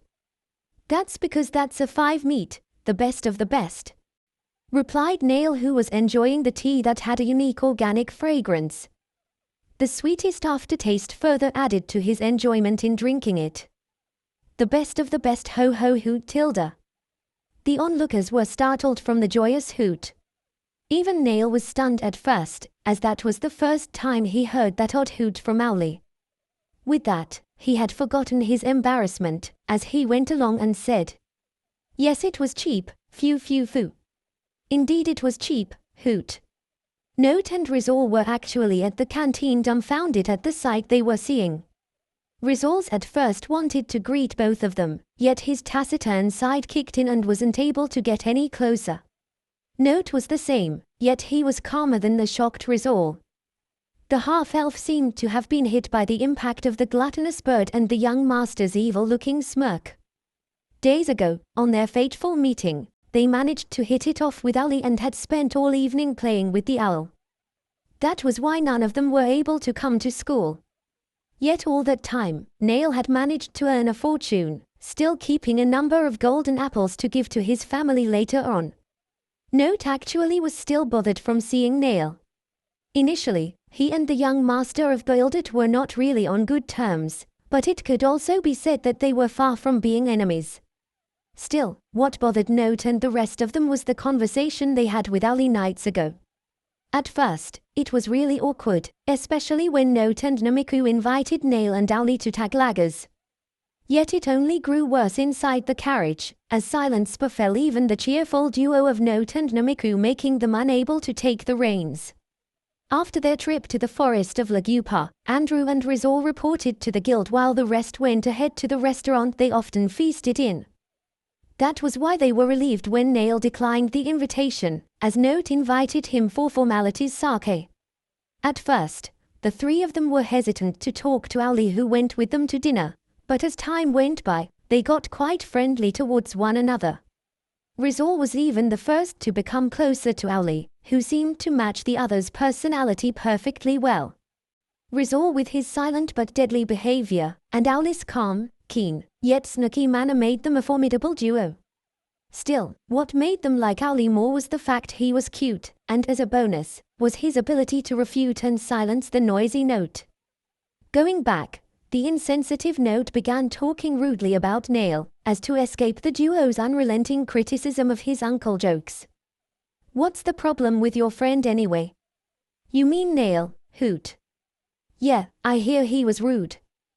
That friend of yours not only assaulted my cousin, he even tried to harass Viola," Note remarked, making all of them somewhat hesitant to speak. They all knew that it was quite a stupid remark, especially since Ali was, if not a friend, very close to Nail. Andrew didn't really hold a grudge against Nail. It was more of guilt, as he knew, had he been able to control his emotions at the time, he would have managed to control his strength. "Again, I was too busy with myself. I could have reached out to him." Viola was the same. She would often recall that if she had perhaps talked before becoming afraid of Nail, she might have understood the look he was giving at that time. Pain dies while biting his lip. Even Rinka, who disliked Nail, slapped Note's head while giving him a look, screaming, "What's your problem?" Note tried and gave a hand gesture of "Relax, I was just kidding," yet the heavy slapping did not stop. Viola and Andrew could only sigh and wonder if Note really was the genius he was known as, or just some dumb masochist. "Forgive us, Ali, Note's a huge dum-dum." Namiku, who was often carefree and understood Note more than most, even had to apologize as she knew that the statement was truly below the belt. "That's fine, that human is often rude and annoying." "This is true, Hoot." Yet Ali's reply seemed as carefree and uncaring as the half-elf they knew. "That's why they hit it off," Note thought as he smiled. His enlightened spirit spurted as he proceeded with the conversation. "See, even Ali knew I was just telling the truth." Ali's nodding head while sitting on Rizal's lap was a sight to behold. One could say that both of them looked relatively similar, reminiscent of a brother carrying his baby brother. Had it not been for Note's insensitivity, all of them might have enjoyed that calm and serene sight of the handsome elf and the majestic, albeit fat, owl. "He is annoying but, Hoot." "But." Note was curious as to what Ali was going to say. The fact that the young owl stopped eating midway made them know somehow that his words would be more serious than usual. Ali then, with his gaze on all of them, bit on another sweet and said, after accompanying him for a month and a half already, biting some more, making all of them wryly smile, "I'm sure Nail would never do something that would harm himself or anyone without reason. Oh, this is very good, Hoot." All of them kept straight faces as Ali's words pierced their minds. Somewhere along the way, each of them at one point had asked those things. Neil truly often portrayed himself as bad, yet he never did hurt anyone up until that incident. He's quite reasonable, except for when he's lazy, hoot. For them, what Neil did could never be forgiven just by their doubts alone. More so, he never did say his reason, nor really apologize to them for his actions. Still, they could never imagine Neil being as lazy as Owlie described. Yet they could tell that underneath that gluttonous stomach and cheeky personality, they were certain Owlie was a good judge of character as they all thought. He is the son of Athena Aftra. Asterisk asterisk asterisk asterisk asterisk asterisk asterisk. Note and Rizal had decided to head to a different location and avoid Neil and Owlie at that moment. They were too embarrassed to even greet the two who looked unruly with their hoots and FUs. After Neil and mostly Owlie had finished feasting rather, they rested for some hours while drinking hot beverages. Owlie decided to leave Neil and head to the dormitory, as the Mitch would have to go to his class and take their first seasonal exam. Exams in Isuala Dio Salda are held in the last week in the middle of the 3 seasons, as most of summer is every school's season of rest. Examinations would usually last for an entire week, with 3 exams at maximum being taken per day. Often most students would attempt to finish their first 3 ASAP, to leave more room for them to study in the week of their exams. Upon entering, Neil had noticed that most of his classmates were already seated and studying. Even April, who was often absent in class like him, was there. Seated in the middle was Jan Star and his friends, who were all staring at him as he went to the back of the room's corner. "Is this seat taken?" Neil asked politely, as he noticed April's gaze. Her orange eyes that were nonchalantly looking at him looked to be annoyed.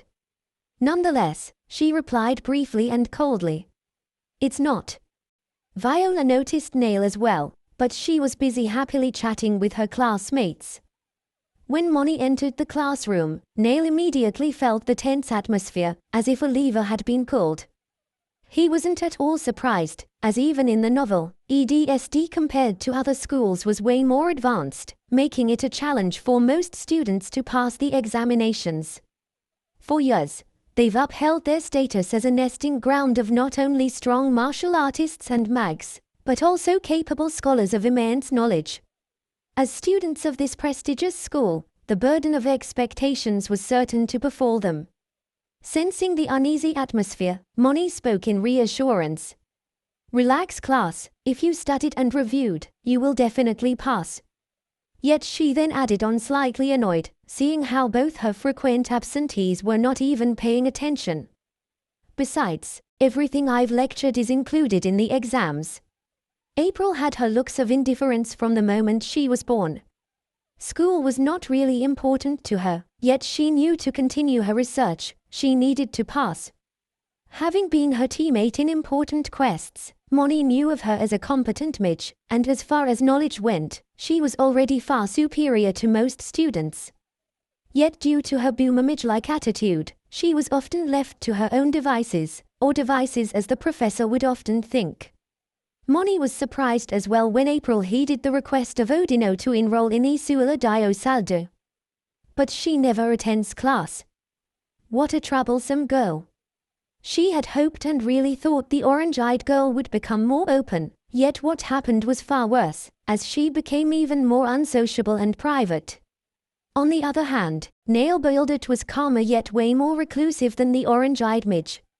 As their advisor, she often asked around, investigated, if her students were all well, and from what she had gathered, unlike April who had her friends at the guild, Neil seemed to have no one.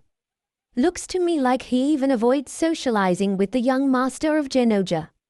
It wasn't really a secret that Casper and Neil were acquainted, yet the white-haired Mitch was often seen fleeing from the scene before they could even really have a proper conversation. Little did Moni know, Casper still considered those interactions as proper conversations when it came to Neil, as he'd often say to Wendy with a smile. He was even like that in the past, just minus the irritated face. Moni was certain that April would pass that exam, yet with Neil's thorough complacency, it could prove to be difficult. Further, she recalled his past results on his entrance exam. Of course, Moni knew Neil's scores were not that low, but compared to the other students, his was average at best. Considering he doesn't attend our classes, I think he's in trouble, she thought while accidentally having a mischievous smile form on her face. Well, then students, good luck to all of you. As she said that, papers began falling onto the students. Out of nowhere an hourglass much larger than usual was poofed onto her table. Finally, upon hearing her words and the simple clap of her hands, they all started answering the examination. The sand falling from the hourglass top half was still rather plentiful when Neil managed to finish his first exam. Upon looking, it seemed that all of his classmates were still answering and nowhere near done. Yet before he could even look elsewhere, Moni noticed his eyes surveying his surroundings. She smirked as she thought Neil had finally grown desperate, before asking the young Mitch with a hint of amusement. "What seems to be the problem, Mr. Neil?"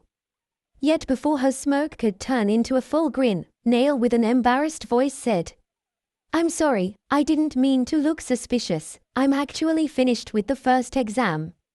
None of them could hide their shock upon hearing him. Barely any time had even passed, yet he already claimed to have finished the exam. He then stood up to hand over his paper and gave it to the bewildered Moni.